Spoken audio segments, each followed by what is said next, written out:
Make sure you download the Woodward Sports app in the App Store and the Google Play Store today. Take Woodward Sports with you wherever you go and listen live on your phone or mobile device.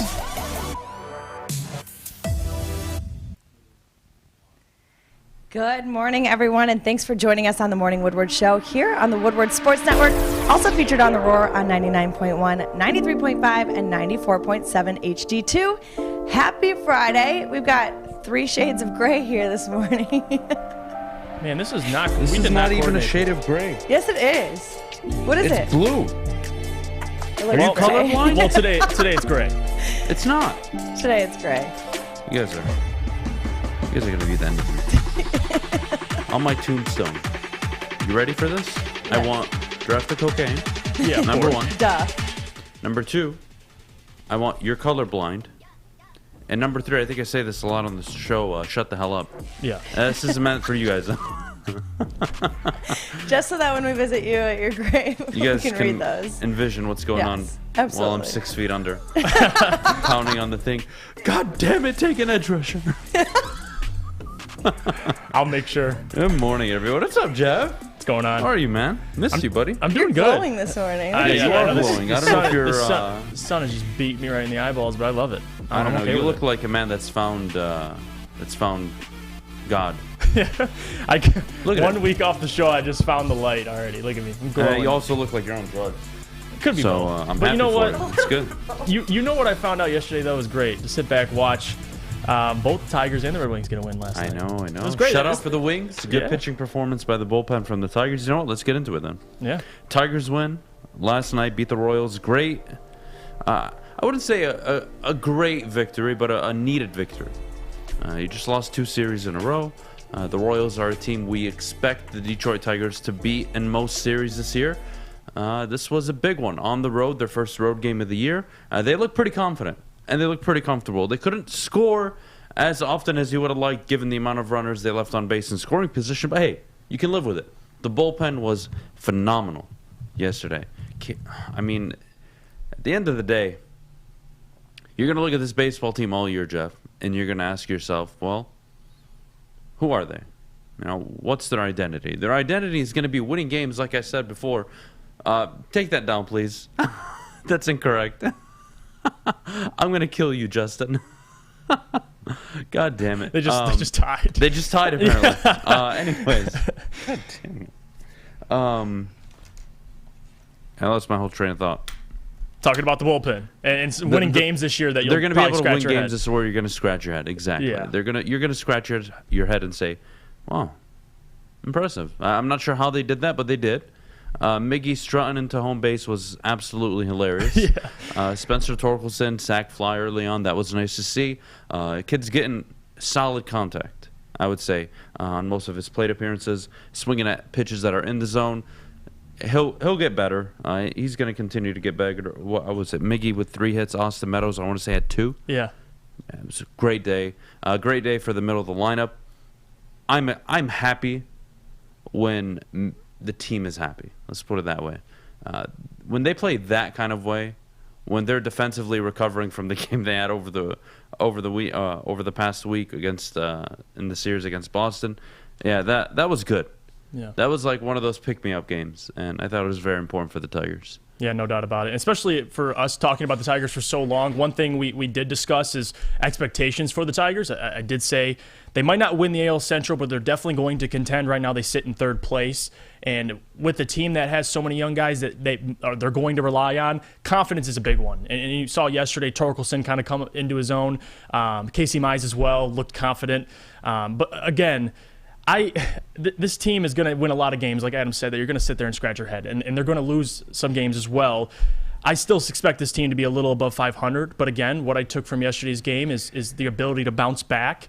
It says a lot about AJ Hinch as well, getting those guys prepared. But yeah, Miggy, you saw Austin Meadows providing more consistency that this team needed. Javi Baez, obviously, you'll like to see him more coming back. But again, I think this team, one thing they have shown is they're growing and they're getting better. I think people started maybe panicking the first couple series, but now they face the Royals, they get a win, a very, very good win, get at least their record straight in a divisional opponent. But again, I'm not worried. I mean, this team is a lot of what they're going to do is based on these young guys like Torkelson and Casey Mize. So as long as they're continuing to build confidence, I mean, there's no reason why they should be, a little above 500. That's still my expectation. But again, guys, it's a marathon, not a race. And Sam said something very great on Big D Energy yesterday, 11-1. You can check it out. He said, you can't win a division in the first month, but you can lose a division in the first month. And that's kind of where the Tigers are right now. They're staying relevant. So that's all that matters. As long as they don't fall too deep down in a hole, we'll be all right. So I'm not too worried about them at all. As long as Casey Mize continuing to find the confidence like he did yesterday, I'm good. I'm really good. And Miggy, obviously, I was dying laughing at Miggy yesterday. So he's close to 3,000 hits, so that's going to be exciting as well for him to finally hit that milestone, honestly. Yeah, look, Casey Mize yesterday, and I saw a lot of people complaining on Twitter. Doesn't look like an ace to me. Come on, guys. Second start of the year. 5 innings. Yeah. 6 hits. All right, not the best. Only gave up 2 runs, 2 walks, 2 Ks. A bit dramatic, huh? Don't we think? 2 games in? Not an ace? How about we chill out?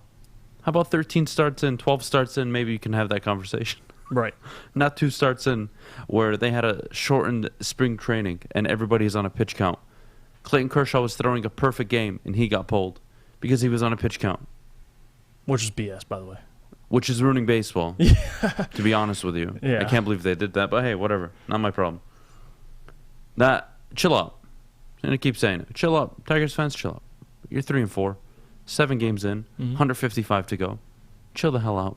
It's all good. All good. We're chilling. This is chilling season. It's April in the D. We're chilling. Literally, it's still cold here. I have no idea why. Yeah, that's literally chilling. Unbelievable, this weather, by the way. Speaking of unbelievable, Alex Nedeljkovic, unbelievable last night. 46 saves, shutout against his former team. Holy hell, I can get used to that kid playing that way. It's very reminiscent of how he started the season, where he was top 5 in every major goalie category. Yeah. That's my guy. That's my guy. For a rookie, he's gonna have up and downs. You're gonna look at some games like, how the hell did that happen? Last night was a great example of just what this team can be. It's a great example of just how good this goaltender can be. And you have to remember, you got him for nothing. And when you get a goalie that is leading all the major categories for goaltenders in his class this year, for nothing. I'll say it again. You got him for nothing. Hell of a move. Hell of a move. Steve Yzerman. Okay, what else can I say? Unbelievable. 46 saves, shutout. I don't even care about the offense. Yeah. I don't care about the rookies.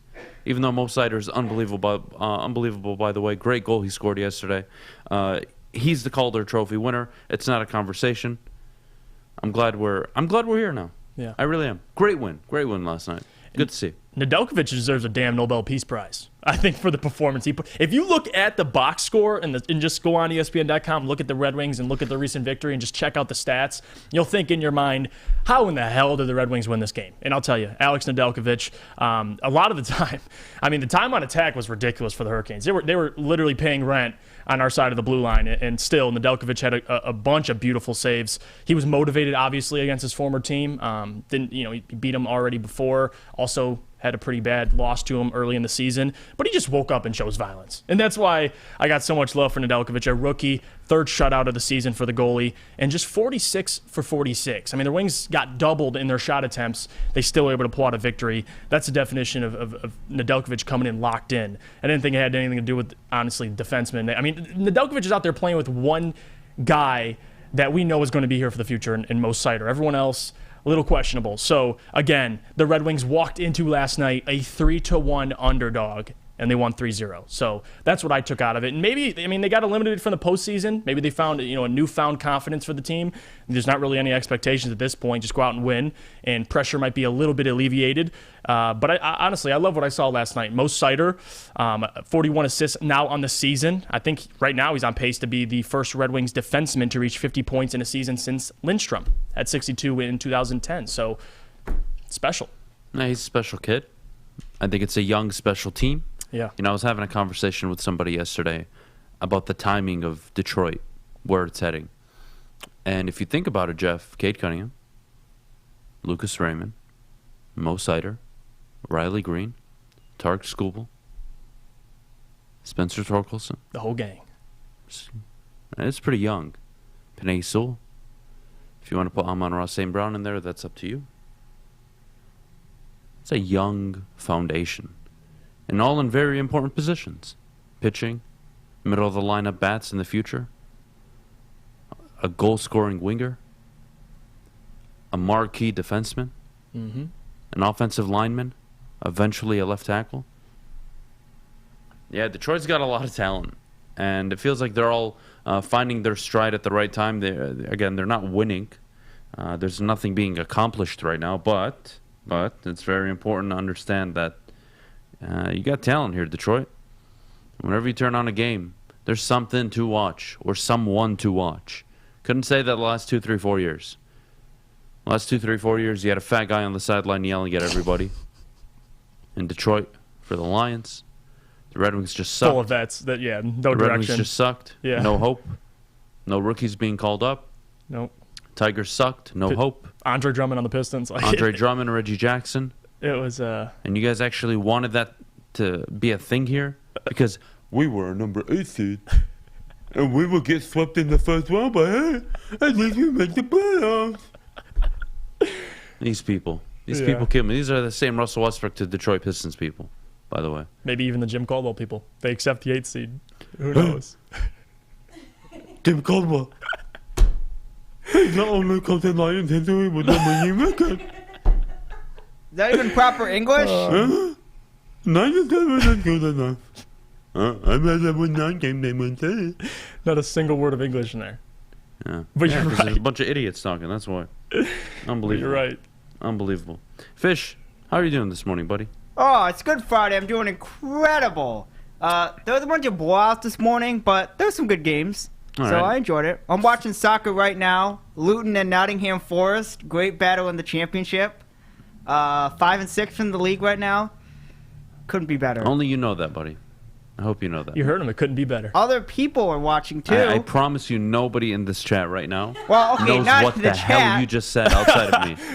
Not in the chat, but I mean, it's a midday. It's a lunchtime game over there. They're up watching. There's a big crowd there. Love you, 20,000. buddy.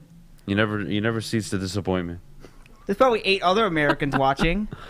Fair enough, buddy. Fair enough. We got to take a quick break. When we get back, we got to talk about the Detroit Pistons, their free agency plans, what Troy Weaver has in mind. But before we do, Jeff, could you tell everybody about that sexy hair on your head? Yes, I can. Well, guys, we broadcast live from Lady Jane's headquarters in Birmingham, Michigan. It's awesome. You get off the air. You get to sit in one of their comfy chairs. The ladies take care of you. And before you know it, your hair is looking handsome and clean. So please, do me a favor. Walk into Lady Jane's anytime, 10 to 8, 7 days a week. Get to it. And guess what? They'll make sure you're looking wicked awesome. Everything that we've hoped for finally. He's going deep, right side. Oh, that is Edwards out there. He goes up in the air at the goal line. Hey, it's Brandon Edwards here, wanting to welcome the sports marketing agency to Woodward Sports Network, to the family. Glad to have you guys. For the last decade, the sports marketing agency has literally leveraged athletes around issues such as mental health and substance abuse. It's all happening now.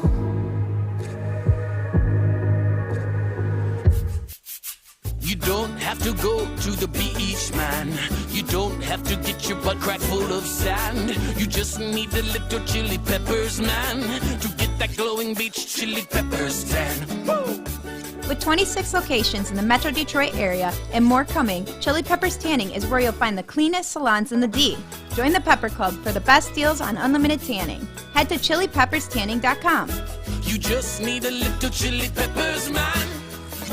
If you're craving seafood, you know where to go. It's Big Boy. They brought the Seafood Festival back all through April 24th, so you got 9 days left to take advantage of it. Catch it while you can. They've got fish and chips, fish fry, popcorn shrimp, and pike perch. And don't forget, they even have a new fish sandwich as well, available at all participating locations. Make sure you head over to Big Boy. Jesus. Fish.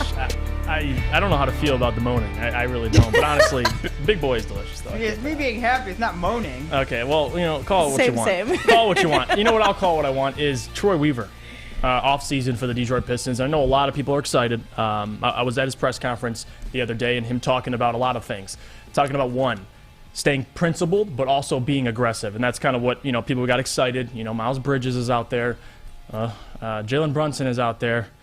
But I get it. Fans want their teams to spend money. And that's not just Detroit. That's across all NBA teams. But the reality is you have to understand. Troy Weaver has been getting the books right. Finally. He's been clearing cap. And you don't want the Detroit Pistons to shoot themselves in the foot by throwing a tremendous bag at a Jalen Brunson or a Miles Bridges. I mean, that's essentially, in a way, going backwards. I mean, these guys, how far does Miles Bridges move the chain for you? How far does Jalen Brunson move the chains for you? For $25 million? Possibly $30 million. You saw the report about what Miles Bridges wants. I know a lot of people were turned off by that, but that's the reality of this free agency class, guys. It's very top-heavy, and the guys that are at the top are restricted.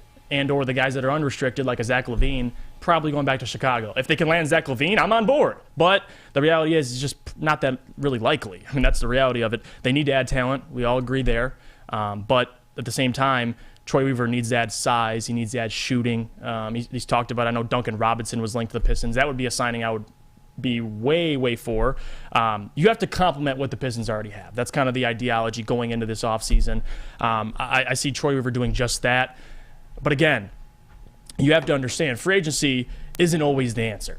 It isn't. I mean, stars can become happy mid-season, and you saw it a couple years ago with Paul George. He was traded to the Oklahoma City Thunder, and that can just happen. I mean, there can be guys that Troy Weaver can acquire via trade. So I'm not too obsessed with free agency. I know everyone loves spending money, and it's exciting.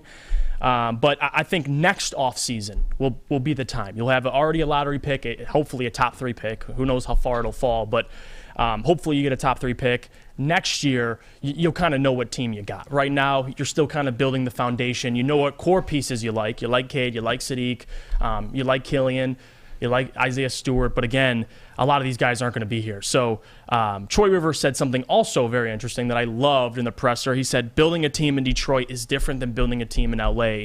And that's important. That's big that he understands that. Because in LA and New York, these teams have to spend money constantly to stay relevant. You don't see a lot of rebuilds in LA. You don't see a lot of rebuilds in New York. But in Detroit, in Minnesota, those types of markets, you're allowed more time. And Troy Weaver understands that. He's been doing it the right way. He's been patient. And that's what I love about Troy Weaver, Adam. So honestly, this offseason, I don't want them to shoot themselves in the foot. Don't go out and throw a bag at a okay player. All right, don't do it because you're going to be locked into a bad contract and then we're going to be in this situation all over again. All right, you spend all this time clearing the books. Be smart, and I know Troy Weaver will be smart. So I'm not I'm not over here saying spend money in free agency. I just, trust Troy Weaver. He'll get pieces that the Pistons need. I'm good with it. All right, well, let's look at some of the unrestricted free agents, right? These are players that have yet to, that will be on the market no matter what. These aren't player options. Obviously, there's players like James Harden, Russell Westbrook, Kyrie Irving, Bradley Beal, but they have player options. Mm-hmm. Secondly, there's the restricted free agents like DeAndre Ayton. But we're not going to get into those. But, Jeff, of the unrestricted free agents, Gary Harris, Zach LaVine, let's say Yusuf Nurkic, Jeremy Lamb, is there somebody out there that you're willing to entertain to join this basketball team? I'm not saying on a max contract, but just in general, is there a position, a player that in free agency you feel needs to be addressed before the draft? Two things. Well, that's an interesting question you just added, before the draft, because I think a lot of what Troy Weaver is going to do in free agency depends on the draft, because let's say they do get a Chet Holmgren, all right? So you address your center position. You address someone that at least you bring size, because I would answer the question, Adam, with size and shooting. But again, you can get those in the draft, and maybe he goes a different direction. So I would say that. And you need size. They don't have, the only 7-footer they have is Kelly Olynyk, and he can't block a shot to save his effing life. So they need size, and they need shooting, Adam. But we'll see. They could address some of that in the draft. But I just don't want them to spend money on a Miles Bridges. Or, and then in a couple of years, we're looking back on it like, we become the Charlotte Hornets. That's the problem. Really. What about Mitchell Robinson? I wouldn't mind it. That's a guy that I would love. I mean, he's not going to cost a lot of money. He's going to come in. He's a role player. He knows his role. 7-footer. He can block shots, rebound. But Troy Weaver did say something interesting also at the press conference. He said, we just need talent. I mean, we lack talent offensively. So however they address it, Adam, as long as they're not throwing $25 to $30 million at anybody, I'm okay. I'm good. Yeah, I think that's the plan. I don't think they're going to spend money. I'm with you. I think they need to see what they got this year from their core team. They need to draft somebody. Likely, if they don't fall in the in the lottery and they're picking top 3, you're feeling good about it. And then you're going to add another marquee player, ideally. Having said that, there's a lot of question marks, I think, on what they should even do next year. Is Cade going to be able to attract an all-star, superstar caliber player? Eventually, yes. Not in year 3. I don't believe going into year 3 that's going to be the conversation. And even if it was, how much of a fit is it? Right. See, the way I see a Cade Cunningham-led team developing in the future is more shooters and more size. And I don't need superstars. At least I believe I don't need superstars. Get me one guy that is a star, all-star caliber player who has size. Yeah, I'm down for that. I believe Sadiq Bey can become an all-star. I think the only superstar you need on this basketball team is Cade Cunningham. That's it. Give me shooters around him, and he'll take care of the rest. Yeah. Get a guy you can run the pick and roll with, Cade Cunningham. Get guys on the perimeter that can shoot the 3 ball. And that's how you build your basketball team. Are you really looking for outside of a Devin Booker? Right. Who the hell could be out there that's attractive for your basketball team? That's a star player. Who? An aging guard? Yeah. Do you want James Harden, Russell Westbrook, Hell Bradley no. Beal? Probably not. Do you want John Wall? No, you don't. What up, Corey? Uh-oh, what happened? We got breaking news. Oh, okay. I'm scared. When Corey walks in, I swear, when Corey walks in, my blood pressure goes up. Yeah. Blood pressure's up. Do we got blood pressure medicine for him right now? Oh, no. If you tell me Baker Mayfield, I'm walking off the Hold set. on, Corey. How bad is it? I don't know if it's Baker Mayfield, but it's not something you're going to want to hear. Russell Westbrook. All right. You ready? Per Tom Pelissero from the NFL Network, one of the Lions' final pre-draft visits next week will be with Pitt quarterback Kenny Pickett. Per sources, it's the only known QB visit for Detroit, which owns 3 of the top 34 picks, including number 2 overall, continuing due diligence on top prospects. You know what? I swear, you scared me. I thought it was going to be much worse than that. Yeah, honestly. I heard Tom Pelissero. I'm like, oh my God, something's happening. We got Baker Mayfield or Kyle Hamilton. I swear to God, if it had been anything about Baker Mayfield or Kyle Hamilton, I'm telling you right now, I would have left both of you and I would have walked off set. Yeah, I wouldn't have blamed you. It makes sense. I kind of wish you would have just thrown in one of those names just to piss him off. Yeah, he would never do that to me. I would be dead. Oh my god. I think, it makes sense. The Lions had their time with Malik Willis at the Senior Bowl, so they obviously don't need to meet with him again. Kenny Pickett's I believe, the most ready to start player, even though I don't think his ceiling is much higher than Jared Goff's, but that's irrelevant. Are they taking Kenny Pickett at number 2? No. Do they believe Kenny Pickett may be available at 32 and they would consider it? Sure. I'm okay with that. I have no problem with that, as long as it's not Kenny Pickett at number 2. If it's Kenny Pickett at number 2, what are you doing? Metro Detroit Airport. Look, I don't discriminate. Abe, we have a new location. White, black, brown, green, blue. I don't care what your skin color is. I don't care what your religion is. If I don't want you on the team, I'm showing up to Metro Detroit Airport. And it's not going to be pretty. Kenny Pickett at number 2. Not going to happen. A lot of people are talking about a smoke screen to possibly trade down. You think that would be... Yeah, Carolina's probably the smoke screen. It's, oh, wow, Detroit are visiting with Kenny Pickett. That's Matt Rule's guy. He did recruit him back in his day at Baylor. Mm-hmm. Could be a smoke. Look, guys, honestly, everything in this world that we live in is a bunch of BS. You don't even know anymore what the hell's true and not true. Could you say it's a smoke screen? Detroit, can I say something? And try to follow me here. Sure. I'm going to try to Adam. explain something. All right? How smart do you think you are? They think they're super smart. Now, how dumb do you think you are? I just want you to follow me here. Everybody in the chat, it's a smokescreen. Brad Holmes, Kenny Pickett, Carolina. Makes sense, right? What do you think? Carolina are sitting there like, oh my God, they're gonna get Kenny Pickett. We gotta trade for the number 2 overall pick. What do you think? Everybody's a bunch of idiots out there? You think they're sitting there like, oh, yeah, you know what? If they take Kenny Pickett, good for them. We're not going to stress it. We're not trading up 2 first-round picks to go up and get Kenny Pickett. We're not doing it. We're sitting at 6. because nobody else in front of us is drafting a quarterback. Maybe outside of Houston, but apparently they are committed to Davis Mills. Enough with the smokescreen conversation, please. It makes no sense. Like, you're taking the whole league for idiots. Come on, what are we doing here? Yeah. Look, are there going to be GMs and teams that make big mistakes? Absolutely. If you want to count on Carolina and Matt Rule possibly choking or getting very, very worried pre-draft or during the draft and they trade up, fine. But this idea that everything's a smokescreen. Oh, Brad Holmes, he's going to finesse him. Like, what do you think Carolina Panthers fans aren't sitting there in the chat right? I was like, we're not going to make that trade. Why the hell would we do that? They didn't talk about Kenny Pickett once all off season. Now, right before the draft, during the final visit, he's one of them. Knowing that Carolina are one of the prime teams that are interested in Kenny Pickett, including Pittsburgh as well. And I don't even think, was Brad Holmes at Kenny Pickett's pro day? No. Matt Rule was, so no. I'm sure he's like Matt Rule and the team, it was Carolina and Pittsburgh that were there for the most part. So they didn't really see him live. They just want to meet him. Come on, guys. Can we stop playing everybody that we know for idiots? Can we just stop this nonsense? Unbelievable. Yeah, I don't see Carolina getting that desperate, but again, who knows? Who knows? I think it's smart to do your due diligence. Carolina's the play, though. I think Carolina makes a ton of sense. Yeah, no doubt about it. I think they make a ton of sense. But having said that, guys, at 9 o'clock, we've got PFF's own Austin Gayle joining the show. He's the director of content and the co-host of Tailgate, which is a podcast you should definitely check out. Corey, don't do that. Corey, what do we got more? After the break. Save it for after, because I need to go to break.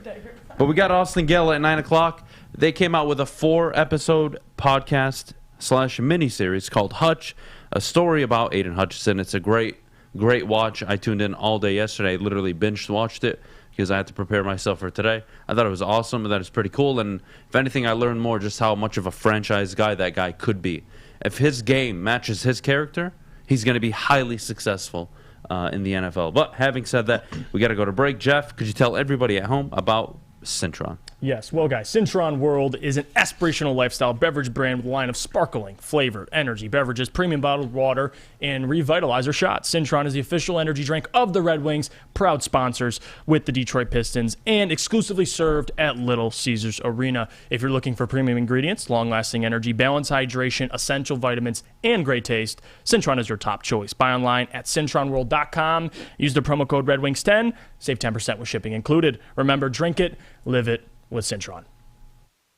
Hi, I'm Kay Cunningham. I'm proud to partner with Hall Financial, the mortgage company known for 5-star service.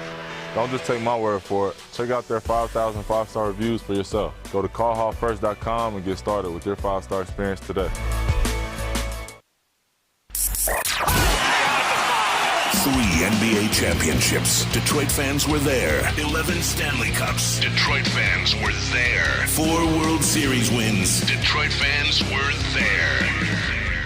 And that one Lions playoff win in 1991, yeah, Detroit fans were there. Woodward Sports, where the fans are. Well, you guys know I love my food, but there is no better place to get your wings than Wing Snob. They've got fresh, juicy, hormone-free chicken. Wing Snob has the best traditional wings. Try out their signature sauces, Jamaican jerk, or lemon pepper. Their wings are tossed to perfection in any sauce that you may choose. When the wings are this good, you're allowed to be a snob. Order online now at wingsnob.com. Wing Snob, we just have better wings. All right, welcome back to the morning show here on the Woodward Sports Network. Corey Woods, the beat reporter for the Woodward Sports Network and the Detroit Lions. Corey, what's up, man? Good morning. Nice haircut, by the way. What's going on, man? Thank you. You look like 7 years younger every time you cut your hair. I feel like every time I get a haircut, I transform. And you come on here. I feel like every time you get a haircut, you're on this show. You just come on lined up. Everybody got to see this, baby. Yeah. Everybody got to see this razor lineup. What? You can't keep no razor lineup like this away from the world. Who takes care of you, by the way? Who's your barber? My man, Timbo Slice at the Perfect Slice, East 8 Mile. That's the only time I go to the east side. Shout out. All right, I don't know what to say to that. I really don't. Corey, you gotta get blessed. Talk to me about smoke screens. What's going on? The Lions weren't at Kenny Pickett's pro day. They're visiting him. I don't think if people are stupid enough to believe that they're actually interested in terms of number 2, whoever GM or head coach believes that to be the case, I believe needs to be fired today. I don't think it's a smokescreen. I think it's just Brad Holmes doing his job. He's a GM of the Lions. He has to go out and do his due diligence. He has to go ahead and look at every scenario because we don't know where Kenny Pickett is going to go. I mean, a lot of us expect him to possibly go in the top 15, top 20, whatever, but you never know. He could slip. And if he does slip, the Lions do have the 32nd overall pick, 34 in the next round. So you just never know. You got to do your due diligence just so you know, like, hey, if this guy slips, okay, this is what we think of him. Should we move one of these later picks to try to go up and get him? Or, hey, if he falls to us, should we consider drafting him? I don't think it's a smokescreen. Is it really a smokescreen if everybody sees it? I mean, a smokescreen is something you don't see coming. I don't think this is anything near a smokescreen. And I don't see a problem with it considering that the talk is all about now Matt Corral moving up the boards, Desmond Ridder getting so much love on TV from Dan Orlovsky. Like, it's just welcome to the NFL draft. None of you know. I can't tell you what's going to happen on April 28th. Nobody realistically knows what the hell is going to happen. You have a good idea. But I do have a question for you. What was the big thing that people complained about with Jared Goff besides his play physically? He's not mobile. They also complained about his hand size. Yeah. Why do we got to attack a man's hand size? What are we doing here? Hey, that's what the thing was. They were attacking the man's hand size. I didn't do it, but people were attacking, Jared Goff's hands. Kenny Pickett, it was the same thing talked about with him. So I don't understand some of the people that are saying that, oh, Kenny Pickett at 32 will be good. You got Kenny Pickett under contract already. You ain't wrong. Look, again. Make it make sense. You got double gloves. You know what? We're just going to always go back to Brad Holmes here. If Brad Holmes wants to get Kenny Pickett, let's say at 32, that's his guy. Yeah. F it. I'm down. I'm game. But I'm just going off of people. I had this conversation last year. I'm cool with whatever Brad Holmes does. But we had this conversation last year. Bunch of idiots who I don't need to name. Some of them work here, some of them don't. For obvious reasons. Said that Mac Jones, oh my God. The Niners traded up to get Mac Jones. Why? They have Mac Jones on their roster. His name is Jimmy Garoppolo. It's not hard. Why would you invest and trade 3 first-round picks to get the same quarterback you already 6 years younger? Yeah. You trade up to take Trey Lance, a guy that could be special. Not, oh, it's just Jimmy Garoppolo and Mac Jones over here. No. You trade up to go here. And if the Lions are going to take a quarterback, and let's say Jared Goff is right here, you're not going for a guy that maybe is here, just a little bit better. You're looking for this. Exactly. How stupid do people think people are? Look, I know the world is full of stupid people. I'm fully aware of this. But come on. We're talking about 31 other NFL GMs, 31 other head coaches, 31 other coaching staffs, scouting departments. How serious do you want me to take the smokescreen stuff? I don't believe it. I don't believe it's a smokescreen. I don't buy into it. I think he's doing his job. Yeah, he's doing his job. He's doing his due diligence. What is Brad Holmes known for doing? He's known for scouting well. He scouted during his time with the Rams, I believe, 23 Pro Bowlers collectively. Yeah. You know what else he did?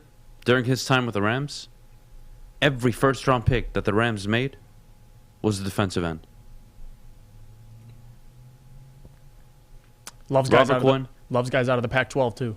Aaron Donald. Just got to add that. Just so you know, he's never gone secondary. So yeah, I just don't. I don't buy into the whole smoke screen talk. I think it's just something cool to make comments about, keep conversation going. But I mean, you won't see a real. I honestly don't think you will see a real smoke screen until draft day. Oh yeah, that's when they're like, whoa, where the hell that come from? Yeah, I'm good with that. And to be honest, it's sportsmanship. At the same time, you're trying to get a team to buy. I fully understand that. I think, Corey, what we can be blessed with is knowing that Bob Quinn isn't making any decisions on April 28th. we're blessed that Matt Millen isn't making any decisions on April 28th, because if one of them were in charge, I'd imagine the Detroit Lions are likely selecting, I would say, give me a second here, I would say Daxton Hill, number 2 overall. I would say they'd get maybe Sauce Gardner, number 2 overall. They may go out on a limb here and take Sam Howell, number 2 overall. I'll do you one better. If the Lions were going to take Sauce Gardner, we would have found out 2 weeks ago. Why is that? Because that's what Bob Quinn and Matt Patricia would have did. They would have told us 2 weeks ago, and it would have left no mystery. Oh, you mean signing a backup quarterback 2 weeks before the draft and throwing away any opportunity you had of trading back with the Miami Dolphins? Oh, are you talking about that, Corey? Yeah. Swear to God, only Detroit has experienced Bob Quinn and Matt Millen. Go find me another organization that's had to deal with that. Maybe the Giants, Dave Gettleman. That one was pretty bad. Yeah. Anyways. Rare breeds. Moving on. Kyler Murray says he won't play for the Cardinals without a contract. Corey, you pursuing Kyler Murray? If I'm who? I think you know who. You know who. You know who. And you know the answer, too. I can see it. I'm going to, you know what? If I'm the Detroit Lions, I'm going to shock people with this one. Hard pass. No, that ain't shock. That's a consensus, That's I think, a consensus. in the whole room. Okay, I was going to say, that's a hard pass. No, I agree with you. Yeah, I don't need a guy the size of Fish being starting quarterback for my football team. That needs to get paid, by the way. Yeah. That when DeAndre Hopkins, here, let me rephrase it. Yeah. Right, because I don't want to dog Kyler Murray. He's a great quarterback. He's really good. Do the Lions have a player like DeAndre Hopkins on their roster? No. Hell no. Okay. Do you expect the Lions by the end of next season or this upcoming season to have a player like DeAndre Hopkins on their roster? Not that quickly. DJ Chark, I don't think so. No. He's not going to be that guy. Fair? Fair. You don't get Kyler. You're not ready for Kyler Murray. Detroit, you're not ready for that kind of quarterback. You're just not. Who's he going to throw to? Huh? I'd rather have the system guy work with a system regimented offense than a playmaking dynamic elite quarterback, by the way. That isn't going to do much because the supporting cast isn't all that. Mm-hmm. Here's and also too, and I hate to go in this direction, but look, Kyler Murray is coming now with baggage, disgruntled. Yeah. We've seen the way that he's acted. Stop calling it baggage moving forward? From now on, bitch. I can't say it, but I'm not going to disagree. He's trying to stay professional. Corey, you're professional. Be professional. But he's coming with a lot of baggage. You've seen what happened in the locker rooms. This whole social, I don't really buy too much of social media stuff, but still, you got to look at it now in today's age. When guys scrub their social media from the team, that's their way of the new age of, I'll show them that I mean business. Right. And do you really want to sink that amount of money into a quarterback that's coming with that type of baggage? And you already have a quarterback here who you can, while you may not be that much of a fan of Jared Goff or you may like him, for all practical purposes, he's liked in the locker room. Right. He's respected. He wants to be here. You're going to have to deal with that. You want to bring in a head case? And you're going to pay him more than Jared Goff. Not with it. I think that would be regressive. Yeah, we're right. So what? You know what football team wins 6-7 games this year? The Arizona Cardinals. You know who's getting fired this year? Cliff Kingsbury. Kyler can book it from now. I don't care if their roster is healthy the whole way. They're going to come out again with a hot start. They'll be 2-0, 3-1. People will be like, they're for real this time. They flamed out so badly last year. It starts with Kyler, too. Not last year only. In the previous years. And it's always been not just, by the way, Cliff Kingsbury. It has been Kyler Murray. Yeah. His play has significantly declined. And physically, he just can't. Yeah, he never holds up. Yeah. Ever. So then you will be complaining about, you would have that complaint there. Oh, we should have kept Jared Goff. No. Now it goes reverse. I think Jared Goff is the perfect quarterback today for the Detroit Lions. Yeah, there's not a quarterback available in the open market, trade or free agency, that I would consider over Jared Goff. Bingo. And again, even though I'm on record of saying that I feel the Lions should take, I've already said the whole Malik Willis. I'm not going to go through it again, but I'm just saying, even though I'm on record with that, I still want to see what Jared Goff would do when he doesn't have to throw to his 4th, 6th, and 7th options for a whole season. I want to see how that pans out, because if he does do well, then okay, got to consider some things. Do you give this guy an extension, or do you just go ahead and after he's raised his trade value up, maybe get a pick out of some teams that are desperate for a quarterback? You never know. So I'm still of the mindset that, hey, let's see what Jared Goff does this season, because either way, I think if he does well this season, okay, cool. It's a plus for the Lions, and maybe they have a quarterback for the next couple of years. If he does well and you don't want to keep him, boom, you got good trade value. Either way, it's in the best interest of the Lions for Jared Goff to have a successful season, no matter which direction they decide to go for the future. And it's the same thing Scott said. I mean, to your point, he said the same thing. I mean, if Jared Goff has a tremendous year, you have trade value, and if he doesn't, you're picking, in a lottery with a class filled with quarterbacks. So I think it's going to be, can Jared Goff be the Alex Smith? I think that's the question, and I think so. So I'm excited. They're playing with house money again for another season. The only thing you don't want to see this season with the Lions is if they have less than, and I've seen who they'll play, not the actual dates and schedule, but if they have less than 6 wins this year, I think you have to question what the hell is going on. Yeah, I think you have to question coaching. It's that simple. Absolutely. Yeah. Show me a good football team. I'll show you a good coach and a good football team. I think the Lions are starting to build a good football team. Absolutely. Here, let's just run through it real quick. All right. Compare the Detroit Lions offense to the following teams, okay? I want you guys to tell me which team you're more confident in going into 2022. You ready? Mm-hmm. The Detroit Lions offense or the Dallas Cowboys? Cowboys. Fair? Okay, cool. Lions or Eagles? Eagles. Ooh. It's a tough one, in my opinion. Outside of Jalen Hurts, what do the Eagles got? And that's probably they got a defense. That's a coin flip. Yeah, that could go either way. So let's push that to the side. Let's not even count it. Fair? Yeah. Detroit or a Carson Wentz Washington Commanders team? Oh, Lions. Commanders. Okay. See, I'm going Lions. All right. I think they just have more talent on the perimeter, and they have Gibson in the backfield. I just don't. I'm not sold on Carson Wentz. I'm with you, Corey. The Lions or the Giants? Lions. Oh, Lions. The Giants have the highest payroll for wide receivers and the lowest production. in the least production. Yep. Yeah. Shout out to Lions fans. Kenny Galladay gave you a gift by spurning you. You're welcome. Because I was in his comment section back in the day calling him a dumbass. Because he was always at the strip clubs. I'm like, dude, you're not a whatever. Anyways, I don't want to talk about Kenny Galladay. 2 out of 4 teams so far. You're feeling better then. Are we feeling better than the Green Bay Packers offense? I don't think so. They have Aaron Rodgers. They got Aaron Rodgers. Yeah, it doesn't matter. Yeah. Minnesota? I don't think so. Yeah. Okay.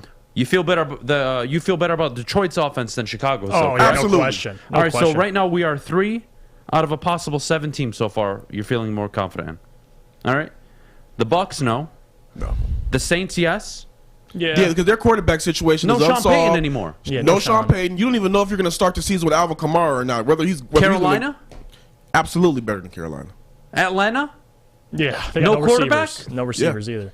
Marcus Mariota. So right now we're at 6 out of 11 teams in the NFC that you're more confident in your offense in. Yeah. Not the Rams. I would say not the Cardinals, even though they're choked. Whatever, it's not important. The Niners, I would say no, to be fair. Yeah. So right now we are at 6 out of 14 teams. Seattle, you're feeling more confident then. Yeah. 7 out of the 15 possible teams in the NFL, you are feeling more confident about your offense. Don't talk to me that this team doesn't have talent. If they can't win 6 games this year, somebody's head is getting cut off. Yeah. And that's really the basement. The floor the has basement. to be 6, yeah, in my opinion. With that schedule, with that offense, and that NFC conference. Not even a question. Corey, thanks so much for joining on, man. No problem. You're the man. Thanks for not giving me a heart attack. We got fan mock drafts coming up. But before we do, I need you guys to tell me about Guardian Alarm, please. Well, we talk about defense, and yes, Defensive end is the most valuable position on defense. But again, guardian alarm, they get it. They get that. And a good defense on and off the field helps you feel secure. And not just that, guardian alarm has state-of-the-art technology that helps you feel safe, all with 24/7 local monitoring. Also, it'll even let you lock and unlock doors. That's why it's so convenient. Call 800-STAY-OUT today. That's 800-STAY-OUT. You hear fish. Guardian alarm has been trusted for over 90 years at keeping families safe. It's incredible. Cintron is the official energy drink of the Red Wings, proud partners of the Detroit Pistons, and exclusively served at Little Caesars Arena. If you're looking for premium ingredients, long-lasting energy, balanced hydration, essential vitamins, and great taste, Cintron is your top choice. Hi, my diamonds. It's Crystal with an X. You want to get hot and perfect like me? Here's my super easy routine. Drink at least a gallon of water before you wake up. Attach a weight to everything in your house. Sell your car and just sprint everywhere. Scream when you exhale. Don't follow Crystal with an X. Do your own thing at Planet Fitness with tons of equipment and free fitness training in our clean and spacious clubs. Join now for just $10 a month and cancel anytime. Putting on a show here, and that's how you answer. We love our sports. We just wish they'd love us back. Detroit sports for Detroit sports fans. Woodward Sports. Welcome back. Thanks for joining us on the Morning Woodward Show here on the Woodward Sports Network. Guys, we got to do some fan mock drafts. Everyone's been sending in so many. We can't just do it one day anymore. Yeah, we got to do twice a week. I feel bad. There's so many people that submit them. We have to talk about them. It's fun. People like you don't like it, kiss my ass, by the way. Anyways, having said that, I want to start with Alex. This is the one I just sent you. This is from Bryant Petit. I hope I'm saying that correctly. Bryant, you can roast me through your girlfriend's social media account. If it's not correct, I apologize. Having said that, Brian does no trades up until pick 34. So we'll just start with picks 2 and 32. Okay. Brian takes Kayvon Thibodeau, number 2 overall. Good selection. Great job. At 32 overall, he takes Boye Mafe. Oh. I think very good selection.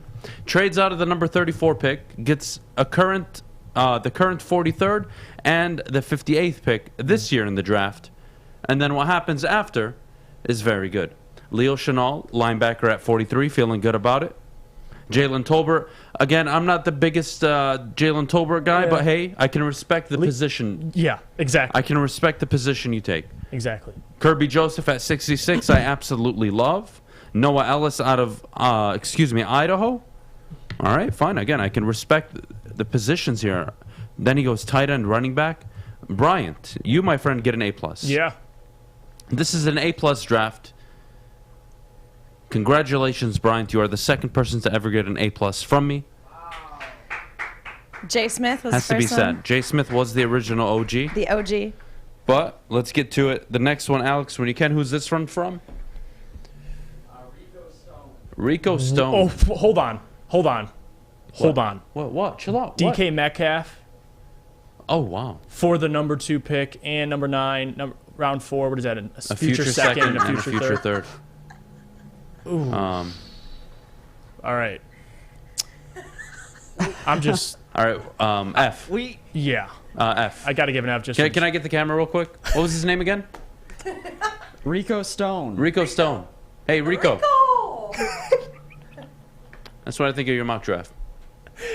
Yeah. F. I mean. F. The players aren't that bad. I mean, DK Jermaine at Metcalf. 9. I mean, I don't have a problem. Jaquan at 32. Leo Chenal. I mean, I have a problem. I have I big hate problems. trade. DK Metcalf. No thanks. I hate the trade. I hate the picks. I don't like it. F. Yeah. I mean, you got a D-. What's so for the funny? I need Jermaine. to know what's going on right now. We got a guest in studio. So I don't know what you did. Am I getting arrested today? You have the right to remain silent. So I have a list. All right. Missing. Fish. Cade McNamara. Always. Kyle Hamilton. Kenny Pickett. Suspect. Adam. Yeah. So now, Look, if you ever arrest me, I'll admit to it. I'm not going to hide. I'm not going to make it difficult for you guys. I'm making your job a lot easier. I am saving taxpayers' money. No interrogation. No, but I'll negotiate a deal, so I'll do less prison time, and I'll cost less money to the state. Negotiated deal. Good luck. As long as I make my overtime, I'm good. All right, fair enough. Then I'll make it difficult. All right, Alex, give me the next mock draft. Who's it from, please? I love that. What do we got? Oh, God, please no safeties. Who is it? Austin Halleck. All right, Austin. Wow. Aidan Hutchinson, Lewis Sign. You're making me feel tingly right now. Leo Chenal, love it. Yeah. John Mechie at 66. Interesting. Yeah. I actually like it a lot. Yeah. I think the tight end a bit high, but I'll live with it. JT Wood safety. Okay, I can get with that. Me personally, Devontae Price at 181. Again, I told you guys from the beginning, get healthy legs. Young, healthy legs, I'm down for it in the backfield. Jason Poe, a guard late in the 6th round. And then, of course, Skylar Thompson, quarterback. Interesting. I don't mind it at all. Yeah, I'm good with this. I'd give it a B. I think PFF hit the nail on it. I think the first 4 picks are home runs. I would say the remaining 5 I like. Really only one of them. I'm not sure how I feel about Skylar Thompson as a quarterback in the league, but it's a 7th round pick, so why do I care, right, Jeff? Absolutely. Yeah, B's fair. I mean, you got 3 to 4 starters in this draft. I like the first 4, so that's all I'm concerned about. The rest, I mean, I could care less. Skylar Thompson in the 7th, I mean, that's fine. B's a fair grade for him. Good job, man. All right, I'm cool with that. Alex, let's get the next one up. Who's this one from? D. Schulert. D. Schulert. All right, D. Oh, wow, interesting. Wow. That's a lot of trades. A lot of picks in the trade. All right, Aidan Hutchinson, number 2 overall. Stays put at 32. He ends up with Malik Willis. I have never seen Malik Willis fall to 32 in any mock draft I've done. Yeah, me either. So I want to know what kind of settings you have. That's insane. Having said that, they trade out of the number 34 pick. It's a lot of... Jesus, I don't even feel like reading that. I know. They get Daxton Hill. I don't feel like reading the next trade. Christian Harris, David Bell. Kobe Bryant, I actually kind of don't mind. Leon O'Neal Jr., I don't mind. This is okay. A lot of the trades he did were just pick swaps. Like, yeah, I'm not. I don't. 36 for 34, 81 for 97. Yeah, like, there's not a ton of value there. I don't know how I feel about this board. I would have preferred another edge rusher between 36 and 98. I would have liked another edge rusher to be taken, but oh well. If I'm Detroit, I'm considering 2 edge rushers with my first 3-4 picks, for sure. Yeah, no doubt. Next one on the board. What do we got? Who's this one from, Alex? Charles Schneider. Charles Schneider. All right, Charles, what do you got? Kayvon Thibodeau, number 2. Daxton Hill at number 32. Leo Chenal at 34. Justin Ross at 66. They trade back and acquire a guard, Micah McFadden. Okay. Coastal Carolina, whatever. Derek, I don't know how I feel about this board. This gets like a C+, B-. I only truly love 2 picks on this board. I like Thibodeau and I like Chenal. Yeah, I'm with you. That's it. Yeah. Sorry, Charles. I apologize, but I don't like it. Yeah. Do we have any more? I'd agree with you. How many more It's we a got? tough one. All right, let's see what Andrew Smith put together. All right, that's a board I can get behind, even though if I knew Kirby Smart's available at or Kirby Joseph is available at 97, I probably don't take Sign, but hey, I don't mind it. I'll live with it. Kayvon Thibodeau, Lewis Sign, Leo Chenal, David Bell. David Bell an F. PFF gave it an F, Jeff. That's your boy, man. That's my boy. He did him dirty. All right. Damn. An F? You taking Mechie over David Bell in that position if he's available? He's probably going to be available. That's a tough one because you probably assume he's the better player off the injury. That's a tough one. That's a toss-up to me, Adam. I don't know how I feel about it. Yeah. Kirby Joseph at 97, high value. I'd give it an A+. Nefe Sewell, interesting position, linebacker again. So you've got 2 linebackers, 2 safeties. Again, my only complaint at 66, I'm looking at Cameron Thomas. If he falls, well, actually, he's not going to fall to 66. Who am I kidding? No chance he falls to 66, even though I want him to. Not going to happen. Jake Ferguson, I don't mind it. Again, running backs, I don't mind running backs later on in the draft. I actually like this I give it a draft. B. Yeah. This gets a B for me. I'll get a B+. I think it's missing 1 edge rusher, though. And you're right about that. I like when they go double edge rusher somewhere in the draft, but I don't mind it. I like the player, so B+. All right, let's do it. Alex, let's throw up another one on the board. Who do we got today, and who is it from, please? This one is David Shuford. All right, David Shuford. Hell of a name. Kayvon Thibodeau, Jahan Dotson, Leo Chenal. Jesus Christ, a tackle at 66. Interesting. Okay. Marcus, I hate this draft. Yeah. I saw Kayvon, I saw Jahan. I was like, okay, Chenal, and then it It just kind of fell apart. I after that. don't want to say I hate it. I'd give it a C. I like the Smoke Monday in the 5th. C plus. Just because of the name. Like Smoke Monday, but Adam Anderson in the 6th round. Yeah, after the first 3 picks. I don't agree with taking a tackle that high, but again, what do I know? I don't mind it. I wouldn't give it a B plus. I'd probably give this one like a B minus, just because I'm petty. So sorry about that. Whoever, what was his name? David Shuford. David Shuford. Yeah, I'm not a fan, David. Sorry, David. I I'm giving you a apologize. B minus. Thanks for the submission, though. Yeah. Maddie, remember your mock draft? Which one? I thought you only submitted one. No, I did one on the show on Monday, and then I did one previously. enough. Yeah, she had 2 of them. Fair enough. You know what? We got a Jets fan here. Hey, Jets fan. Wait, why did you say that? I was wondering if you submitted another one. That's Oh, all. not today. No? Well, no, because it's not Mock Draft Wednesday. Fair enough. There's too many Fair people. enough. We gotta, let the fans have a chance. Yeah, I'm not a... Do we have any more, Alex? Before I transition? All right, Let's who check is out this this from? one. Let's check Please this make my day. End it on a high note. Mike Peterson. Mike Peterson. I Mike. trust you, Mike. I like your name. All right, Mike, you're talking to me. Oh, Aidan no. Hutchinson at number 2, Leo Chenal at 34. You traded out at pick 32. Got 2 set. All right. Wait, hold on. Christian Watson, Trey McBride. You took... You see something I see, right? Please tell me. Yeah, I see. I see myself wanting to kill Mike Peterson. I see 2 quarterbacks. I see 2 wide receivers.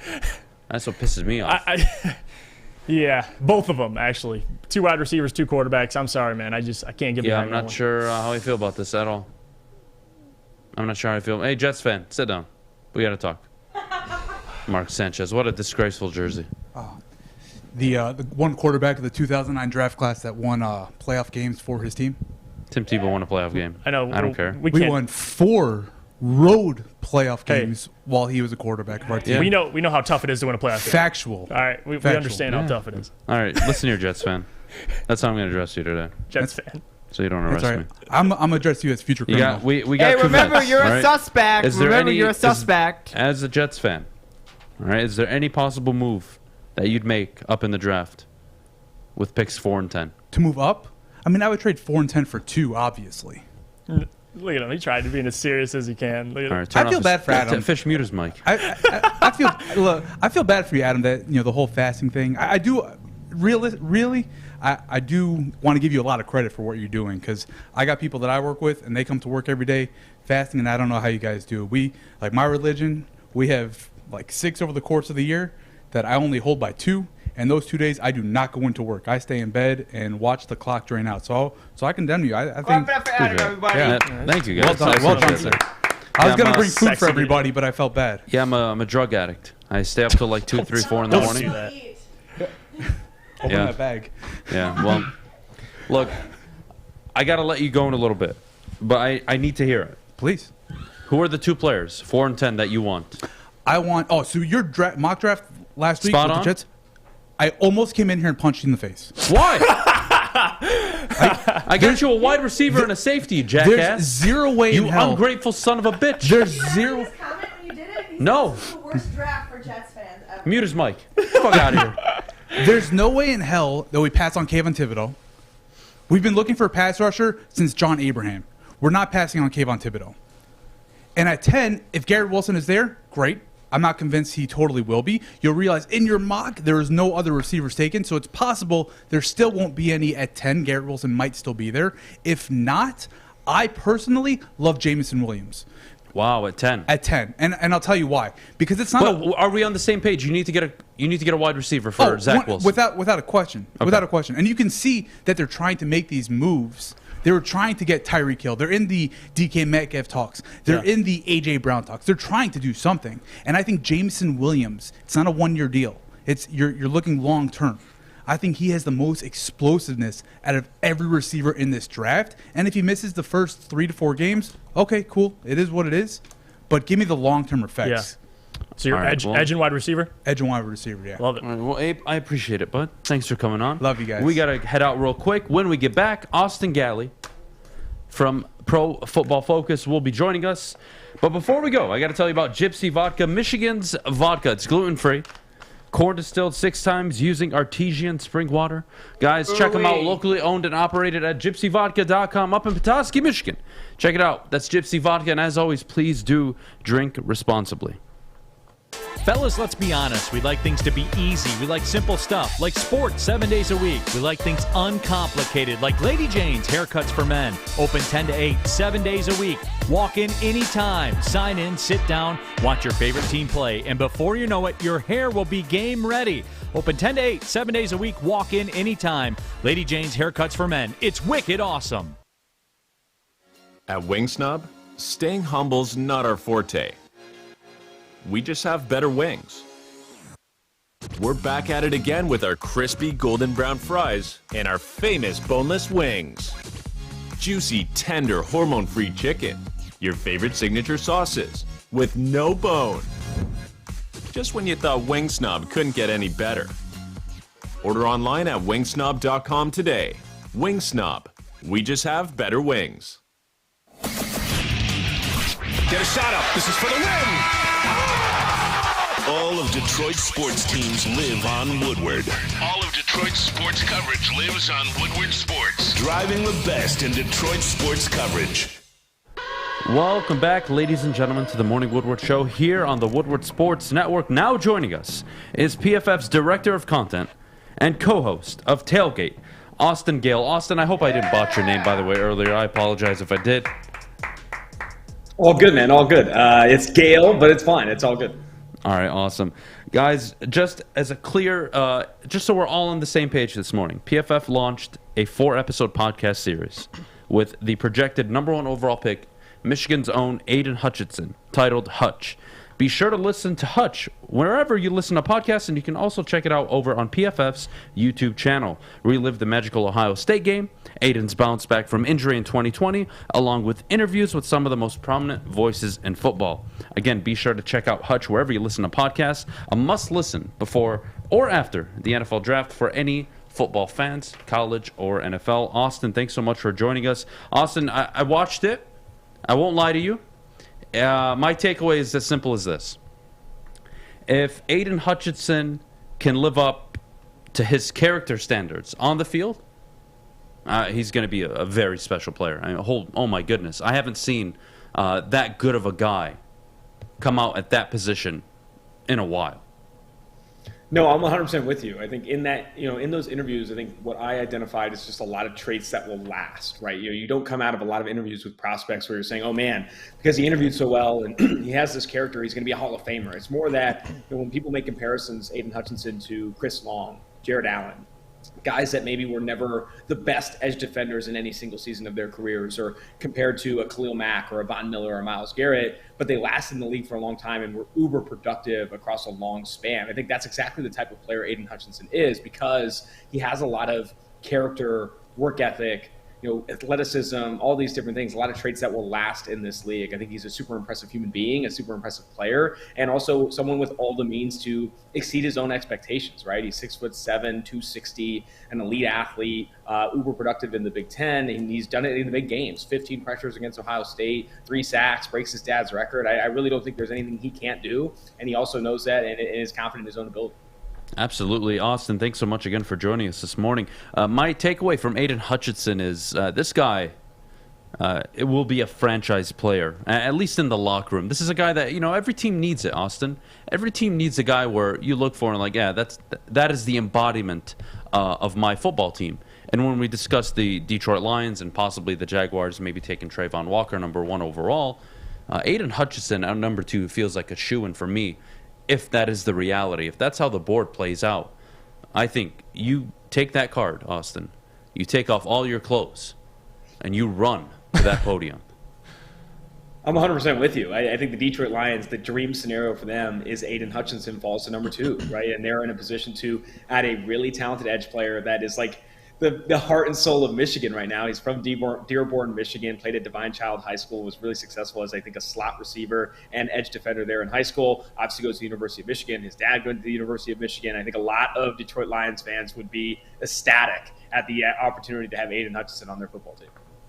And obviously a lot of speculation about what the Jacksonville Jaguars are going to do here in Detroit, obviously, because so many people are in love with Aidan Hutchinson, including myself, and he's been the projected number 1 pick for a very long time. But with the recent rumors of Trayvon Walker being kind of in that consideration, and with Trent Baalke's past of falling in love with freak athletes like he's done in the past, how much of a chance do you give, if any, of the possibility of Aidan Hutchinson actually falling to number 2 overall? I think the betting markets have it right? Aidan Hutchinson is minus 280 to go number 1 overall, and then Trayvon Walker, I think, is second in odds at plus 300. I think Baalke could very well strong arm a lot of the decision makers he has on his team and say, hey, I don't care. I want Trayvon Walker. I think he can be Myles Garrett and then some, right? That's what his measurables really compare to. Trayvon Walker is very similar from a body type and athleticism perspective to a Myles Garrett. Now, he doesn't have any of the production that Garrett had coming out of Texas A&M, and a lot of that is role. He doesn't have a lot of experience. He's only played maybe a third of the career snaps that Aidan Hutchinson has. So a lot of him is projection. But in a league where they covet traits and uncoachable athleticism, he very well could go number 1 overall. And I think that would be the decision I wouldn't make at Jacksonville. I think you have to consider all your options, right? Thibodeau, Walker, and Aidan Hutchinson. I think Aidan Hutchinson is not only the best player in this class, but also the best pick for the Jacksonville Jaguars. They could go a different direction, though. Walker is a freak athlete, right? I think Aidan is in his own right, but he doesn't have the same length, doesn't have the same explosiveness, right, that a Trayvon Walker does.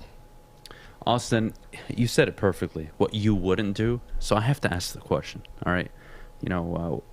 We're out here in Detroit.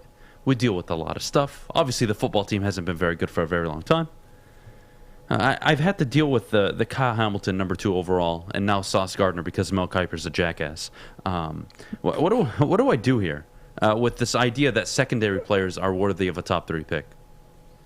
I do think that if the Detroit Lions are staying at number 2 overall, they have to lock into edge. Like, it has to be Walker, Thibodeau, or Hutchinson. Like, obviously they're not going to go offensive tackle with Taylor Decker and Penei Sewell there, and I don't think they're going to go quarterback. I think a lot of the conversation early on in the pre-draft process about them going Malik Willis at 2 was a lot of smoke to drive up the value of that number 2 overall selection. What that told me is they're looking to potentially trade down, right? If they convince enough people that they're taking Willis at number 2, maybe they'll get enough offers from Pittsburgh, Carolina, other teams that need quarterback, Saints, to come up and go get him before they're actually willing to take him. I don't think they're considering Ahmad Gardner at 2. I don't think they're considering Kyle Hamilton at 2. They are locking into edge or potentially trading down. I think those are really the only 2 options they have.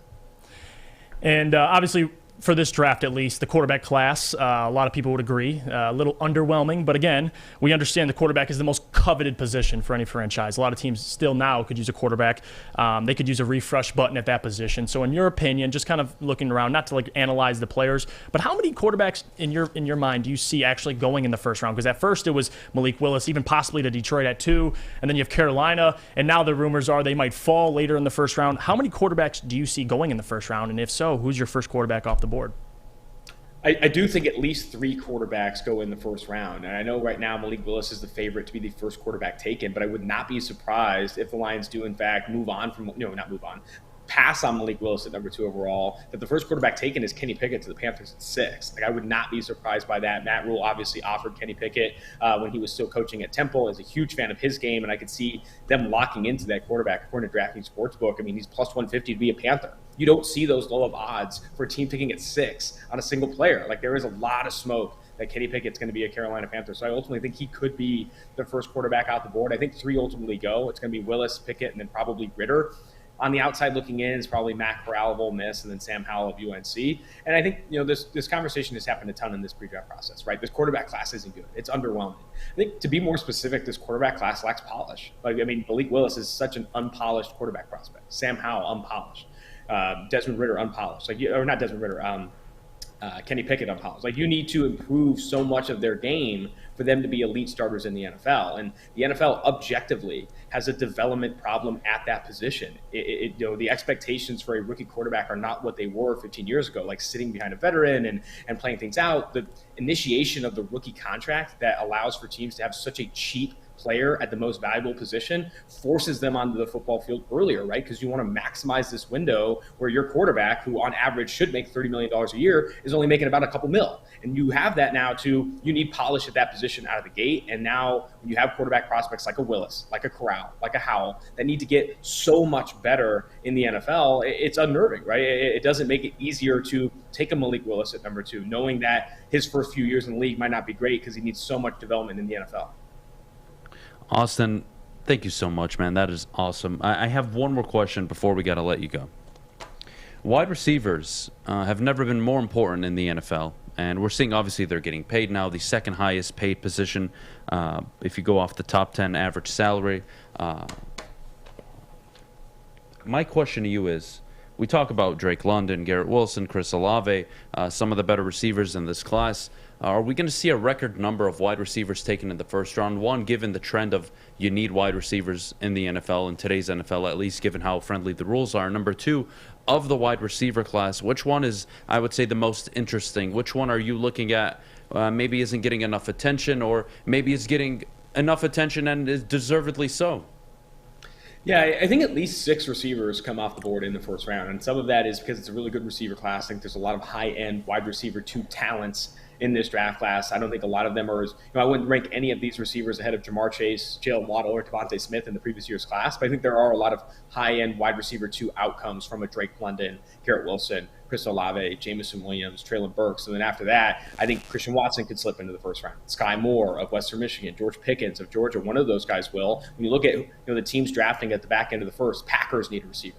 Chiefs need a receiver, and both those teams have 2 picks. So I do think that you will ultimately see at least 6 come off the board. I think probably one of the more underrated receivers in this class is Sky Moore of Western Michigan. I think if he played for a Power 5 school, he'd be a consensus first rounder. People are doubting him because a little bit younger coming out, so he didn't have an opportunity to play at any of the All-Star Bowl games, like the Senior Bowl or the East West Shrine Bowl, and he hasn't had the level of competition that the other guys have. But I love what he can do. 1.47, 10-yard split. That's 97th percentile among receivers. He's a special player with enough shake to stick it out on the outside, even though he's 5'10". I think he's one of the more underrated players in this class.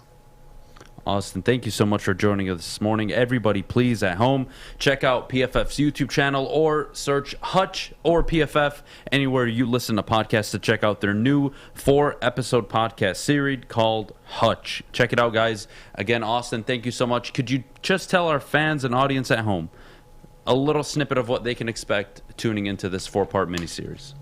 Yeah, absolutely. Check it out wherever you get your podcasts. It's also on PFF's YouTube channel. And, I think the best part of it, right, is you go game by game with, the University of Michigan's best football player last year. And you hear about, all the intricacies of that season and beating Ohio State, beating Iowa, the pre-draft process for Aidan Hutchinson. And if you go back and listen to the first 2 episodes, it talks about his childhood and his upbringing and his first few years at Michigan under Don Brown, working with Kwity Paye and Rashawn Gary. I mean, it's a podcast made for Michigan fans. It's a podcast made for whoever the fans that take Aidan Hutchinson. Awesome. Well, Austin, thank you so much. Again, everybody, ladies and gentlemen, PFF's Director of Content and co-host of Tailgate, Austin Gayle from PFF. Thank you so much again, Austin. Got to have you back on soon. Thank you so much. Absolutely. Thank you. All right. That was fun. That was fun. Yeah, he's the man. I'm not going to lie. I felt like a teenage addict last night. I was up really late. I finished the whole thing yesterday. Just binging it? Yeah, I finished the whole thing yesterday. Oh, you were up late last night. No remorse. I don't care. This is the first time I've binge watched something or anything, I would say, in 6 years. Good for you. Yeah. I was having a night. It's quite the night. She got text messages from me at 2 in the morning. Yes, I did. So we got to go to break. You were watching football off me. Shut up, Fish. Never. Just never. When we get back, though, we got to get back on track. Oh, my goodness. I'm excited. But before we go, I got to tell you about MyBookie, the place to place all of your bets this upcoming NFL draft. Prop bets, how many players are taken, like we just mentioned, how many receivers are taken in the first round, how many quarterbacks are taken in the first round, who the Lions will select. Bet it all at MyBookie. Sign up today using code Woodward, and they'll match your deposit dollar for dollar. Bet from anywhere, anytime using MyBookie. And as always, please gamble responsibly. And if you suck at gambling, call 1-800-270-7117. It took exploring 50 different formulas and hosting countless taste tests, but we believe Gypsy Vodka is the smoothest vodka on the market. Don't believe us? Ask the owners. We're Mike and Adam Kazanowski with High Five Spirits Distillery. We're in close to about 1,200 locations throughout Michigan. We wanted to create a brand that was geared more towards freedom, love, adventure, and at the end of the day, we really wanted to tell a story that inspired other people to take risks, follow their dreams, whatever that might be. The official sticker partner of Woodward Sports. When it comes to stickers and signage, think Sticker Genius. We support this local Detroit business, and we are excited to show you our latest project, the Planet Fitness Studio from Sticker Genius. If you need custom stickers, wall graphics, window graphics, and plenty more, reach out to our friends at Sticker Genius. We at Woodward Sports couldn't be any happier with the service they provided us. They were quick, easy to deal with, and super professional. Head to stickergenius.com today. Putting on a show here, and that's how you answer. We love our sports. We just wish they'd love us back. Detroit sports for Detroit sports fans. Woodward Sports. Sticker Genius is the official sticker partner of Woodward Sports. If you could please pan the camera to Jeff, you will notice the beautiful wrap that Sticker Genius. Don't try to do what Maddie does, please. You're not a girl. This is not. Is that your what she thing. does? I was just showcasing it. I used to do like the Vanna White, to each side. Like I got. Well, long story Do you short, not the Planet watch the Fitness morning logo show, behind John? There's one Maddie, behind me the already? wrap in the studio Disgrace. all over was done by Sticker Genius. They did a phenomenal job. It's incredible. And when it comes to stickers and signage, think Sticker Genius. Visit their website at stickergenius.com and tell them Woodward Sports sent you. Desmond Ridder says his interview with the Detroit Lions went very well. Ooh. And it was one of the more formal interviews that he had. So I'm just going to pose the question. All of you have an open mic today. Yeah. Feel free to answer. Would you mind the Detroit Lions spending the number 32 or number 34 overall pick on Desmond Ridder? No. And you talked about it a lot on the show. I mean, I've been watching, and I completely agree with you. Like, the risk, number one, but not just that. Salary's another thing. But Desmond Ridder, I think, out of all the guys I'd be willing to take a chance on, I'm probably the most comfortable with Desmond Ridder.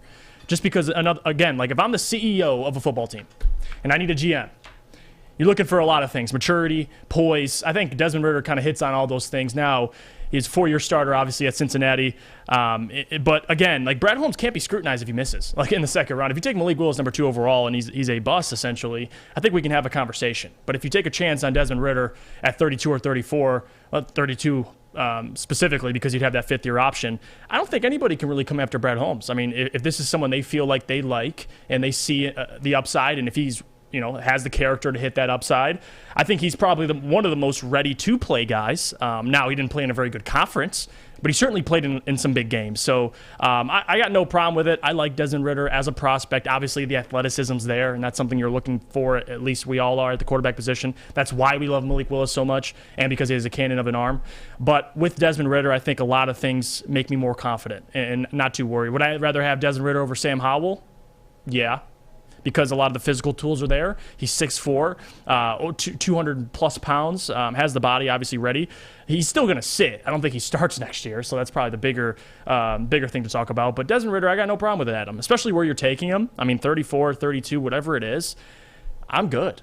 I got no issue with it. I mean, I don't know how anybody can come after Brad Holmes for at least trying and taking a quarterback they like. It's different if they're taking one at 2, but I got no issue. I like it. So let's say they do take a quarterback at 2, even though I think we both agree it's never in a million years going to happen. Even then, if Brad Holmes misses, I don't think that's going to cost him his job. I really don't. No, I don't think it'll cost him his job, but it puts more pressure moving forward, that's all. But beyond that, Desmond Ridder, I think, again, solid pick at 34. I just don't, I personally wouldn't do it. At this stage, with what we know now with the roster, with the signings that have happened, my mindset is 2 edge rushers and a linebacker with the first 3 picks. And the only way I'm considering wide receiver if the one I want is on the board, and typically at 32, the one I personally want is never on the board. That's simple. So, what does that mean? That means you're going to go for Aidan Hutchinson, Kayvon Thibodeau, Trayvon Walker, one of those 3, right? And number 2 overall. And then at 32, you're looking at, if he falls, even though I doubt he does, Boye Mafe. You're looking at another edge rusher. Could be Karlaftis if he falls, but I wouldn't do it. So at 32, you're considering maybe Leo Chenal. Who knows? The point is, it's all defense. It's all defense until the right receiver is available to you in the right spot. Yeah. Depends on who's on the board. Like if Nakobe Dean's there at 32, I'm not flinching. You take him. Yeah, I'm not flinching. You take him, Like, absolutely. So that also depends, but yeah, absolutely. No, Nakobe Dean's there at 32. You obviously take him. Hell, you could trade out of the pick if somebody wants him. Yeah. That badly, and then you still end up with likely Leo Chenal. But, geez, man, my brain is like fried right now. I have no idea. I feel like I did a whole line of coke, and I think I did too much. Too much drafting the cocaine. Yeah. But certainly, when Austin said, by the way, that the Lions are dead set on it made me getting an edge rusher, made me blush. A blush, dude. I had a full set of Morning Wood. Oh, okay. Yeah. Well, I've never been more hard in my life. It is the Morning Woodward. Than when Austin Gayle told me that the Lions are dead set on an edge rusher, and the only way they move out of that pick is to trade back. That's it. I am feeling great. And that's somebody... Austin, thank you. Austin, it is beautiful humans like you that give me hope in this world. See, I got to deal with a lot of idiots. The Kyle Hamilton people. The Sauce Gardner people. You just got idiots everywhere. We're a stupid country. What do you want me to do? We're a country full of idiots, but you know what? Half of us not so bad. Who knows? Depends what you think of the population. A lot of us are obese. That's a whole different problem. But whatever. The point is, a lot of Kyle Hamilton idiots out there. Well, yeah. And Austin just reassured me that the GM knows what the hell he's doing. Full faith in the GM. There's no chance in hell he pulls off a move like Kyle Hamilton. It was never a reality. And I'm just happy. It's no longer... I'm not even worried anymore. Doesn't it make you feel good when somebody outside of Detroit tells you what you should do and we agree with them instead of people that are a little more biased, like Kyle Hamilton? He's like, no. Or a quarterback. You don't take a secondary player top 3. Why? Key point, again, is like Abe said. I mean, you just don't do it, You don't man. do it, but you already did it again. Like, I mean, goddamn. Ojabo at 32 with a fifth-year option makes a lot of sense to me, but I think it's more likely the Lions trade 32. Larry, honestly, that wouldn't shock me. Yeah. And how do you feel about David Ojabo at 32? I'm good with it. You like back-to-back edge rushers. Achilles injury? I think you live with it. Yeah. I think you live with it. He comes back, November? You get a few games of him down the stretch towards the end of the season, and then he goes into his second year fully healthy, ideally. I wouldn't mind that as well. Yeah. I'm thinking, again, I said it earlier, 2 edge rushers with the first 4 picks. That's my mindset. You can't go wrong going edge. You saw Brad Holmes go 2 interior linemen. Expect 2 defensive ends this year. You can book it now. 2 defensive ends the Detroit Lions will draft this year. Having said that, my head is spinning. I feel like I need some drugs. But before I move on, I do want to ask one more question, everybody in the room. Okay. And Fish, you can answer this first, actually. Oh, boy. Is there a pick at 32-34 where you're like, I can't do it? No way. Impossible. It doesn't have to be a player. It can be a position that is absolutely off limits, you believe, at 32 or 34. Anything but quarterback, linebacker, edge rusher, wide receiver. I mean, or safety. Like, that's really... You take a tight end, I'm pissed. If you take an offensive lineman, I'm pissed. Take a running back, I'm pissed. But for the most part, I'm good. Like, you need multiple positions on the defensive side of the ball, so I'm good. And if you take Sam Howell, number 32 overall, Adam, I think we're both in a car on the way to the Ambassador Bridge. But other than that, I mean, I'm pretty good. This is probably the most comfortable I've been going into a draft. Number 1, because of the class, but number 2, because of who's selecting in this draft. So I'm good. Like Neil said yesterday on Big D, they walked in, Brad Holmes, his first draft, 3 starters. One of them a possible Hall of Famer. So they're on track, at least this year. I'm good. I trust Brad Holmes, whatever he does. Sam Howell would be the one that pissed me off. Sam Howell, 32. Yeah, I think Sam Howell... That's the only one, really. Well, you can become an accomplice because he's not making it to Detroit. Okay. All right. Yeah. Sam Howell's not making it to Detroit. If we ever trade for Baker Mayfield, he won't make it to Detroit. There's some people I'm willing to do jail time for. So, Fish, I hope you know. Allegedly. Oh, is that our... we're keeping track of how many people I'm threatening? Yeah. All right, fair enough. Add them to the list. Add them to the list. We'll got to take a quick break. When we get back, Roger Goodell challenges Detroit to break Nashville's record attendance of 600,000 people in the 2024 NFL Draft. I think they can do it. They can. But before we do, I got to tell you about Planet Fitness, the official studio sponsor of the Woodward Sports Network. Guys, your fitness is essential. Get started today. $0 down, $10 a month. Visit them at planetfitness.com or one of their many, many Metro Detroit locations. Check them out. Again, that's planetfitness.com. And as always, your fitness is essential. We'll see you in a little bit. 6 dark corners, a driveway and a patio, 5 windows that could become doors. Every house has unique security challenges. Guardian Alarm has more tech, more team, and more ways to help keep them all safe. Get a professionally designed and installed security and smart home system from Guardian Alarm. Sign up today and get a free video device. Guardian Alarm. Smart, right from the start. Call 1-800-STAY-OUT. Make sure you download the Woodward Sports app in the App Store and the Google Play Store today. Take Woodward Sports with you wherever you go and listen live on your phone or mobile device.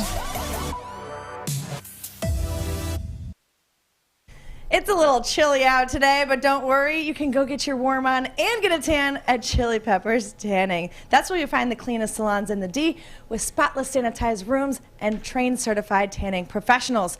Join the Pepper Club for all the best deals on unlimited tanning. They'll even beat their competitors by $5. Don't forget, of course, to pick up Australian Gold, Designer Skin, Calatan, and Swedish Beauty lotions. Chili Peppers Tanning. It's where you find the hottest bulbs, the hottest deals, and the darkest tans. I don't know what that was. Anyways. I'm going to jail. Adam. I really am. Adam, we're breaking this record. Oh, yeah, 100%. 600,000 people? I'd expect 750,000 plus downtown. Can you imagine that downtown? It's going to be amazing. It's going to be and amazing. I'm going to be leading the rally. Yeah, I can see you.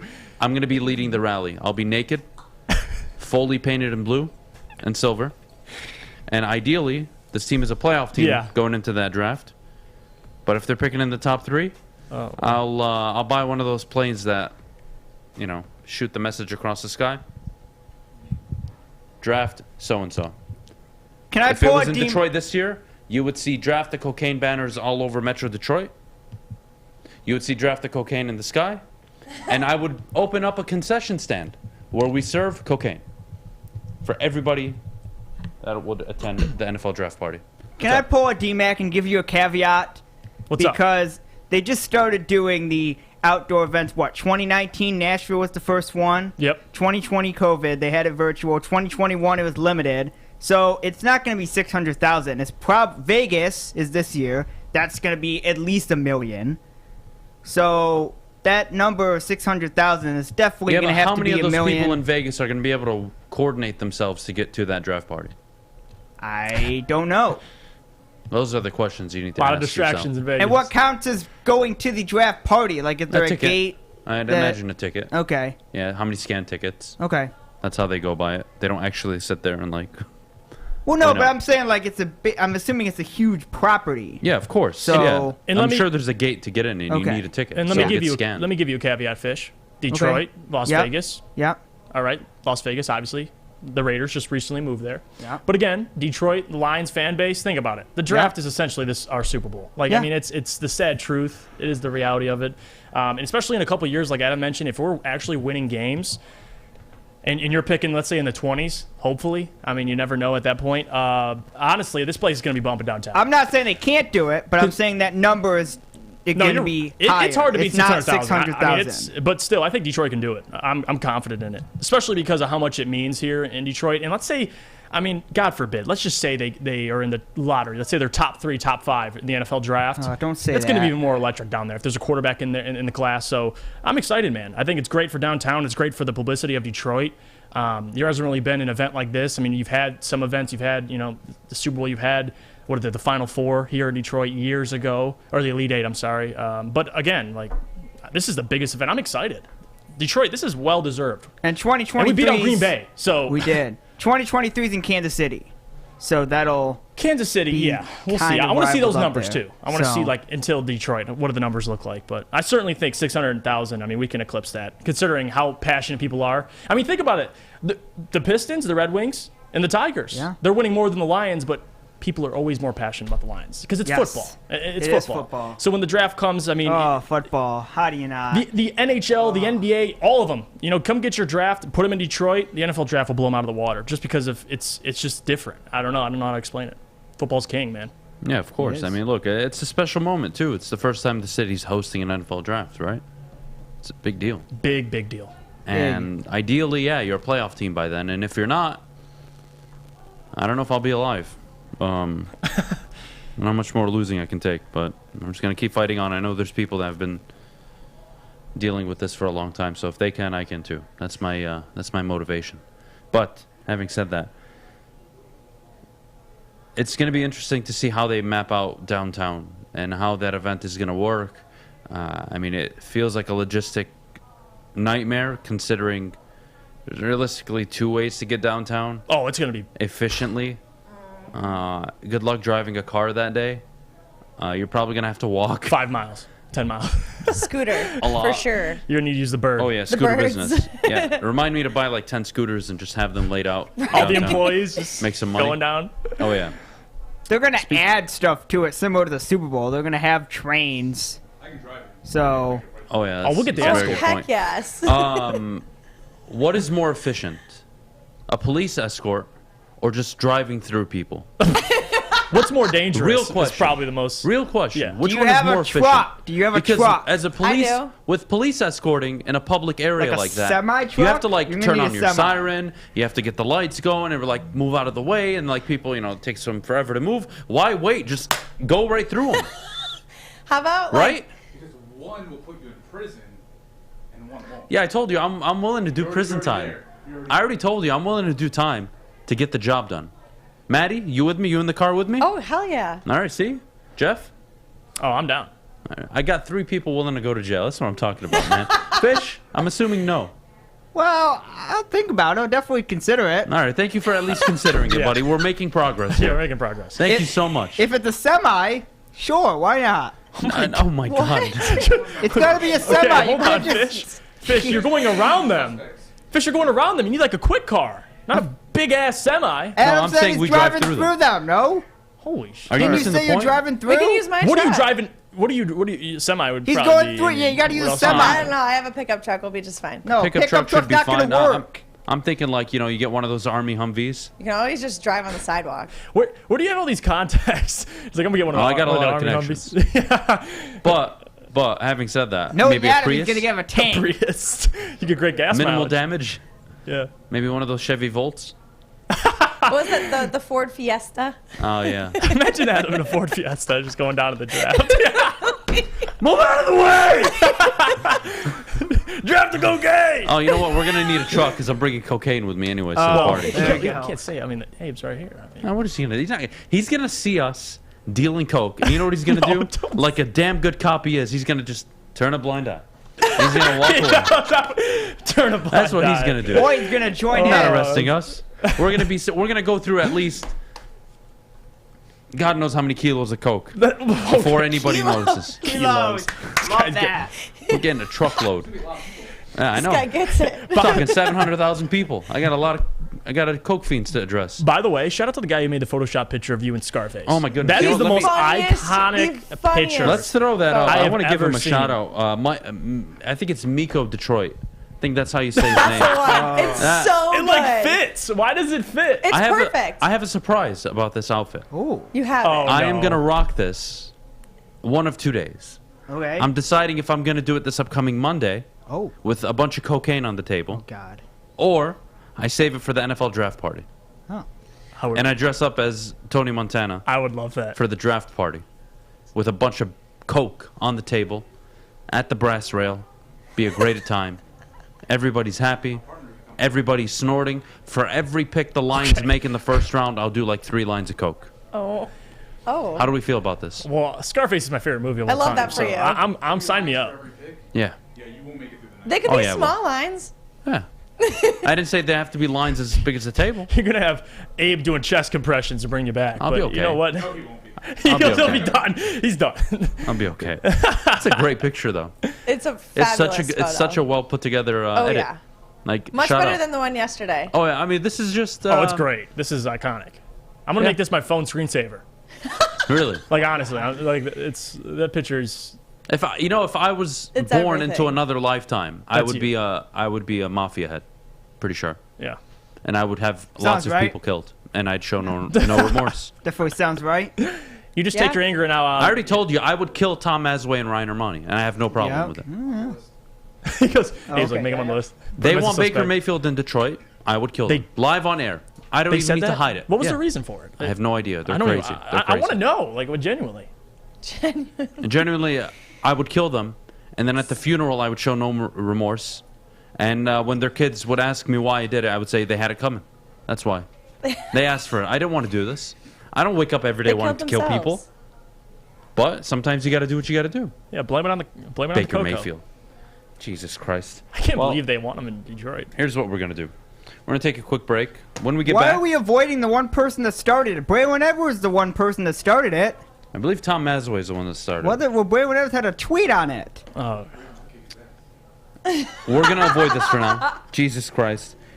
When we get back, in 2 years, the Detroit Lions will be... We'll get to that in a little bit, but before we do, could you guys tell me about the Full-Link Warehouse? Yes, guys. Well, talk about Baker Mayfield. Please, if you're playing Fulling, don't invite Baker. Don't invite Sam Howell. Go to Fulling Warehouse in Hamtramck, home of the original football bowling pin game called Fulling. Host your corporate party, team building event, or you can just come in with family and friends. They have two ways to play. They either have the $10 unlimited open play or a private lane reservation for $120 for up to 10 people for 2 hours. They have over 100 different beers. They have their $2 mystery beer machine and multiple full bars. You bring the food or have it delivered in. Come get your full on. Check it out at fullingwarehouse.com. Life is full of hard choices. We're here to make one of life's biggest decisions as simple as possible. My name is Christina Gennari, and for over 20 years, I've helped hundreds of families buy and sell homes. We cover all of Metro Detroit and more, from large luxury homes to starter homes. We will work hard to make sure that you get the home of your dreams. So if you're in the market today or even thinking about buying or selling in the future, make the obvious choice. Christina Gennari, the obvious choice in real estate. Visit us at soldchristina.com today. 3 NBA championships. Detroit fans were there. 11 Stanley Cups. Detroit fans were there. 4 World Series wins. Detroit fans were there. And that one Lions playoff win in 1991, yeah, Detroit fans were there. Woodward Sports, where the fans are. Welcome back. Thanks for joining us on the Morning Woodward Show here on the Woodward Sports Network. Also featured on The Roar on 99.1, 93.5, and 94.7 HD2. All right, guys. What are we talking about now? The Lions, where they'll be in 2 years. I love this question. Yeah, where the Lions will be 2 years. So I'm going to ask each and every single one of you. I expect an answer. Yep. We'll start with Maddie, actually. Okay. Maddie, in 2 years, the Detroit Lions will be... Where I hope they'll be, where they will they'll be. Where they will be. They'll still be in Detroit. That's pretty much all I got for you. You're not wrong. In 2 years, where I hope they'll be, I guess. I mean, I hope they're in contenders for a division title. That's pretty much all I got for you on that one. All right, Jeff, in 2 years, the Detroit Lions will be... NFC North champions. Wow. Now, win your damn division. 2024, huh? Win your damn... If not, then when? Like, that's my question I have. Like, Aaron Rodgers, he might have signed a 3-year extension, but he's a year-to-year basis. We don't know what Aaron Rodgers is doing over there in Green Bay. I have no idea. But what I can tell you is I'm confident in Brad Holmes and what he's building. Now, in 2 years, you're going to have an answer to the question, the Jared Goff question. That's probably number one. But also number two, you're going to have multiple drafts to fix things. And you already saw what Brad Holmes was able to do in his first draft. He found 3 starters. So, and possibly more. Honestly, waiting until they work out. You got, Lee McNeil and Levi Ozarike. But with this draft, you're going to find another couple starters. Next draft, you're going to find another couple starters. So hopefully this team by then will have accumulated all this talent. And we haven't even talked about free agency yet or trades. Miami Dolphins went out and got Tyreek Hill, so you never know what they're going to do in the trade market. But Adam, yes, they should win the NFC North in 2024. Can I give you an and/or? Okay, give me it. The Detroit Lions in 2 years will be NFC North champions, or they will be in the market for a new head coach. I love it. I mean, that's what it comes down to. That's the reality. Yeah. I don't want to hear, Oh, well, he signed a 6-year deal. You can turn it around quick in the NFL. Absolutely. There's no pressure on him this year. Extensive pressure, I should say. You're looking for 6 to 7, maybe 8 wins. And then the year after, you're looking to take that next step. And you're looking to draft the franchise quarterback. So by 2024, realistically, going into that season, you should be contending and winning your division. And if you haven't, in 4 years, after 4 years, coaching, you haven't won your division, what do you think it's because of? Coaching. Brad Holmes? Or your coaching? Could be quarterback play. Could be both.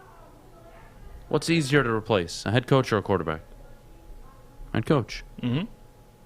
It's hard to find a quarterback. It's hard to find a head coach, to be honest. Either way, in 2024, you're going to be NFC North champions or someone's dead. Someone. I didn't say who. Someone got the boot. Allegedly. We'll just put everyone on I didn't say who. But no, honestly, one of these days, I feel like somebody's going to frame me. I'm telling you from now. Someone's going to get wind of the show. There'll be a psycho serial killer, and they're going to get my DNA from... I'm working on one. Yeah, so I'm screwed. Someone's going to pin... Remember, I told you first. I was set up. All right? No one's ever guilty.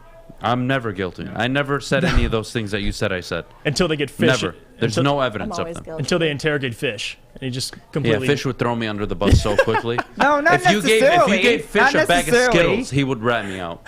No, not I would have to necessarily. run away. I don't lie well. Fish, how quickly would you turn me in? It would take a little while. It would take a little while. Like So, it wouldn't be quick. It wouldn't be Fish. quick. Yeah. If they threatened you, you would turn me in, right? Yes or no? Depends what the threat is. And they'll put you in jail for the rest of your life. Probably. Yeah, I know, buddy. You're not a good friend. I know. Fish is like, I'm not going to jail for your ass. You scumbag. I mean, I definitely would try to fight it, but I'd be like, after like a while, I might go to court for you. Does that count? No. Okay. Because you're probably working against me in court. But No, whatever. I'd be for you. He's taking the stand. If I'm going to court, I'm going for you. I'm not wasting all that my time to not God. fight for you. I appreciate it, Fish. Any news on the Terry Foster situation? What the hell happened? Theo, Terry is dealing with a personal family matter, so we're respecting his privacy right now. Yeah. As soon as he's better and ready to go, he'll be back. Till then, get used to this ugly face. If you don't like it, too bad. Well, see you later. Too bad. Fish, in 2 years, Okay. the Detroit Lions will be... I hope they'd be division champions I don't and want competing. hope. I want... Put your stamp on it. Yeah. All right. Division champions. All right. Yeah. Just like you said, 10-7. All right, so us three are on the same that page. energy. Yeah. I'm digging it. Westfall, questions coming your way now. In 2 years, the Detroit Lions will be... I'll say the same thing as you. No, thanks. Yeah, He it knows added not so to much be to the creative conversation. here. He doesn't want to go Thanks so much. missing. Thanks so much. Nobody Well, wants to disagree with round you. of applause to everybody in the chat for saying nothing. Yeah. Congratulations. And I think, honestly, though, the point you made about coaching, I think that is spot on. Because, number one, I don't question Brad Holmes. We're not going to look back in a couple of years and say, did Brad Holmes build a good enough roster? I don't think that's the question we're asking. The question we're asking is Dan Campbell getting the most out of this roster? And right now, you saw last year, they fought in a lot of those games, but the reality is they won 3 games. So you're hoping over the next couple of years, this year is big for him. Minimum, we talked about it with Corey, minimum 6 wins.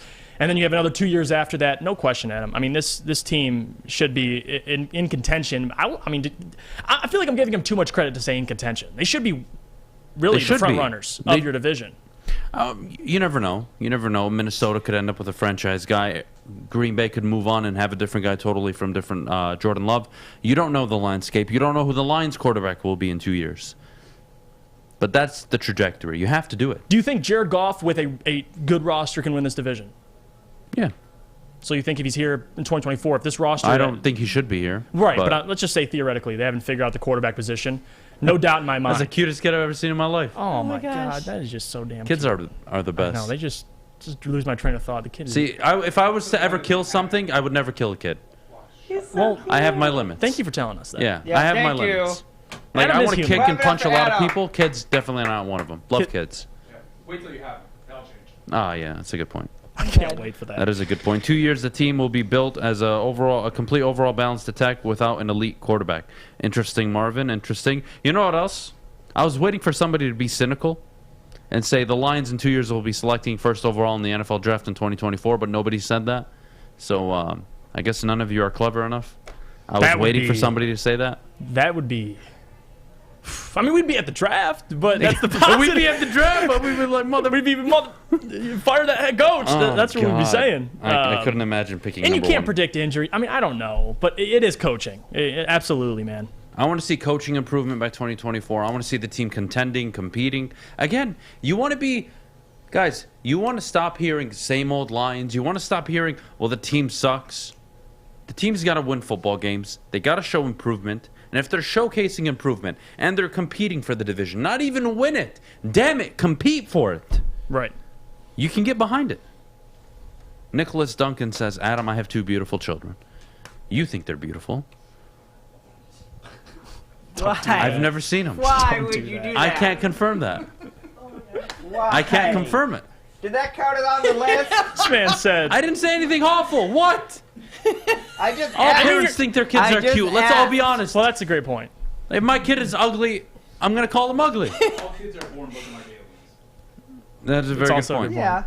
That is also a very good point. Adam needs a hug. Maddie and Jeff should give him a group hug. No, Yeah. we're good. I need more than hugs. I need whatever. Therapy. Food, Yeah, food he and coffee is what I need. You're going to fire the head coach if he gets a wild card berth but doesn't win the division. Nobody said that, Rob. Rob, you are what I call the epitome of a dumb chat member. You are a jackass, my friend. If the Lions, by the end of the 2023 football season, which would be the 3rd season of Dan Campbell, are in the playoffs and contended for the division, why the hell would you fire him? That makes no sense. Yeah, I mean, that's... and hello? you wouldn't fire him. Jim Caldwell. Jim Caldwell, you never had progress. By the 3rd year, if you're in the playoffs and you're competing for the division, that is progress under Dan Campbell. It is in the 4th year where if he takes a step back, you got to be like, hey, what the hell is going on here? But if in year 4, he goes out and wins the division, or you have a similar season and you are contending and you're a playoff team, well, then you keep him still. And you try to figure out what's his ceiling. And if his ceiling is you can't win the division with him, but you can get to the playoffs with him, well, Detroit, you're going to have to make a tough decision, which is who is that guy that can take us to the next level? It's Right. that simple. And we talk about Jim Schwartz a lot on this show, and we talk about the 3-year progression we expect Dan to take similar to Jim Schwartz. What happened after they made the playoffs? 10-6. They kind of went back in reverse. So that's kind of where you don't want the Lions to be. 6 wins this year. Maybe they jump to 9-10 wins the next year. That following year, it should be just as similar as the 3rd year. You should be contending again. So no excuses, at least. If they can keep players, that's been a Lions issue for the last couple of Great years. Lake ruler, shut the hell up. No progress? Huh? You idiot. When I talk like that, it is for specifically people like you. 11-5 year 1, great start. Yeah, absolutely. Regresses 7-9. Stays the same, goes 9-7. Stays the same, goes 9-7, winning 8 of them by 4th quarter comebacks. That's improvement. That's not progression. The defense getting worse and worse every year. The offense getting worse and worse every single year. Heavily reliant on a kicker who can kick 60 yards and a quarterback. Congratulations, guys. I'm glad you understand what good football looks like, because it wasn't good under Jim Caldwell, and I am tired of you saying it. It was not good football under Jim Caldwell. Horrible time management. Horrible 2-minute warning drills. Would never challenge anything. Was a pussy as a play caller. Wow. Would never make tough 4th down decisions. Ever. Talk to me about Jim Caldwell. In Ruler's point, haven't seen wins like that since. Well, there's different reasons Bro, for that. There's haven't seen wins like that in 58 years. Shut the hell up. Your best coach was the dude, Wayne Fonts. That's simple. 1 divisions and 1 year playoff game. Yeah. That's it. Then it's Jim Caldwell. But don't talk to me about Jim Caldwell like he was some saint and he was some up-and-coming head coach. Oh, my God, we're going to get to the Super Bowl with Jim Caldwell. None of you were saying that. No. None of you were saying we're going to win the division with Jim Caldwell as our head coach. The hell out of here. Stupid fans. That's why you get called stupid. Funky put it best. 7 of the 4th quarter comebacks were against sub-500 teams. Build that man a statue. Funky, I swear to God, me and you We need to have a drink together. I love you. Yeah, Funky's I always really hitting. do. We need to get Jack and Coke. Yeah. Or if you like whiskey straight, we can do it like that too. I don't care. Stop accepting mediocrity. Thank you, Jacob. Yeah, Jacob. Stop accepting mediocrity, Detroit. It is so simple. You can feel Jim Caldwell was fired too early. Fine. Yeah. You can also have to admit he was mediocre. Mm-hmm. He wasn't good enough. He couldn't take you over the hump. Matt Nagy and Mitchell Trubisky won the division. Shut the hell up. All of you. We got to go to break. When we get back, we're going to get into mailbag. You can ask questions. They can be stupid questions, and you'll get very aggressive responses from me. Fair? Good. Before we go, Maddie, could you tell everybody about the sports marketing I agency? could, but I think Jeff will do it better. Yes, well, guys, our friends at the Sports Marketing Agency, they've been leveraging pro athletes and other notables for a decade against the issues around mental health and substance use disorder. Now, with the help of NFL alumni, Sean Jordan has been able to save lives and take a stand against these issues, and that's why soon coming to Woodward Sports, the Sports Marketing Agency podcast called This is the F Word series on fentanyl. If you're struggling with substance abuse or mental health, they are here to help. Please go to thesportsma.com and tell them Woodward Sports sent you. You asked for it, and we listened. The Seafood Festival is back at Big Boy, including a Friday night seafood buffet. Catch it while you can, available at participating locations until April 24th. Also available, the new fish sandwich. We'll see you at Big Boy. Hi, my diamonds. It's Crystal with an X. You want to get hot and perfect like me? Here's my super easy routine. Drink at least a gallon of water before you wake up. Attach a weight to everything in your house. Sell your car and just sprint everywhere. Scream when you exhale. Don't follow Crystal with an X. Do your own thing at Planet Fitness with tons of equipment and free fitness training in our clean and spacious clubs. Join now for just $10 a month and cancel anytime. Get a shot up. This is for the win. All of Detroit's sports teams live on Woodward. All of Detroit's sports coverage lives on Woodward Sports. Driving the best in Detroit sports coverage. Welcome back. Thanks for joining us on the Morning Woodward Show here on the Woodward Sports Network. It's mailbag time, so get your questions in the chat. Guys, do you have a question that you want to start with? Yes, well, actually, I saw a question earlier from my man Banks, and I actually like it a whole lot. He said, in 2 years, do you see who do you see being more successful as an organization in 2 years, Adam? Pistons or the Lions? Go with the Lions, because by then the Pistons will only be 3 years into Cade Cunningham's regime, his era, and he's not going to be a superstar dominating the league by then. Unless he is, that'd be amazing. But in the NFL, in 3 years, I can turn it around. In the NBA, I need a superstar. You have one in Cade. Right. But he needs to develop now into that superstar. That takes about 4 or 5 years before they enter their prime. Yeah, I'm going to say the Lions. Yeah. No, you're right on that. I mean, in the NBA now, there's so many superstars. Like in the NFL, you can, like, Ryan Tannehill won the division. So you don't need the best players to at least compete. It certainly helps. Ask the Rams. But in the NBA, you need talent, and the Pistons kind of lack that right now. So I'd probably go with the Lions, but history would probably prove me otherwise. But yeah, it's a great question. Would DeMarvin Leal be worth a second or third round pick? Third round, absolutely. Second round pick, I'm not sure why he's falling. What is it, 9.5 sacks in the SEC at Texas A&M this year? Yeah. Not sure why he's falling. Yeah. Unbelievable. Eric Allen. Dude. Something we don't know. I was yelling at the time. It was batted out. It was a penalty, and still nothing happened, and we lose the ball. What the F? Yeah, man. That was a bogus call. That really was. Who do we think will be the next quarterback? Oh, by the way, I want to bet money on this right now. DJ Ugalea, whatever the hell his name is, out of Clemson, will never, ever, ever start a game in the NFL. Garbage. Garbage. I'd rather get my dick cut off than him start one game for the Detroit Lions. What made you say Horrible What made you quarterback. say that? Just spring game. Watch the spring game for Clemson. I wanted to vomit. I wanted to take a baseball bat, shove it down my throat, and vomit. Awful. Yeah. Awful. He'll never make it in the league. Anyways. I love that, man. What is your favorite line? Right. Let's see. Who was the best GM in Detroit? Steve Yzerman. He's the most accomplished, the most proven. Easily. It's Steve Yzerman, and he's collected the most talent. Yeah. Trust in the That's resumes. simple. He's got the best resume. He's got the resume. He's won Stanley Cups as a GM. Absolutely. None of your GMs have ever been that successful before. It's Steve Yzerman. Let's see. Do you think the Lions could consider moving up from 32? Yeah, for a wide receiver, I think so. I think they move up for a wide receiver. That's the only way I see it happening. I would agree with you. Let's see. Who should the Pistons draft? Ooh, Jeff, I'll let you answer this one. Listen, I've been vocalizing this for a while. Now, we don't know where they're going to land in the draft, but wherever it is, my guy's always been Jabari Smith. That's kind of the hill I'm dying on. He's been my number one player, although honestly, you can't go wrong with any of them. You can't go wrong with Chet, Paulo, Jaden Ivey, or Jabari Smith, but personally, it's always been Jabari Smith. He brings shooting, he brings size. So I like it. Give me Jabari Smith. Which member of the show would do the worst in jail? Jeff. Me.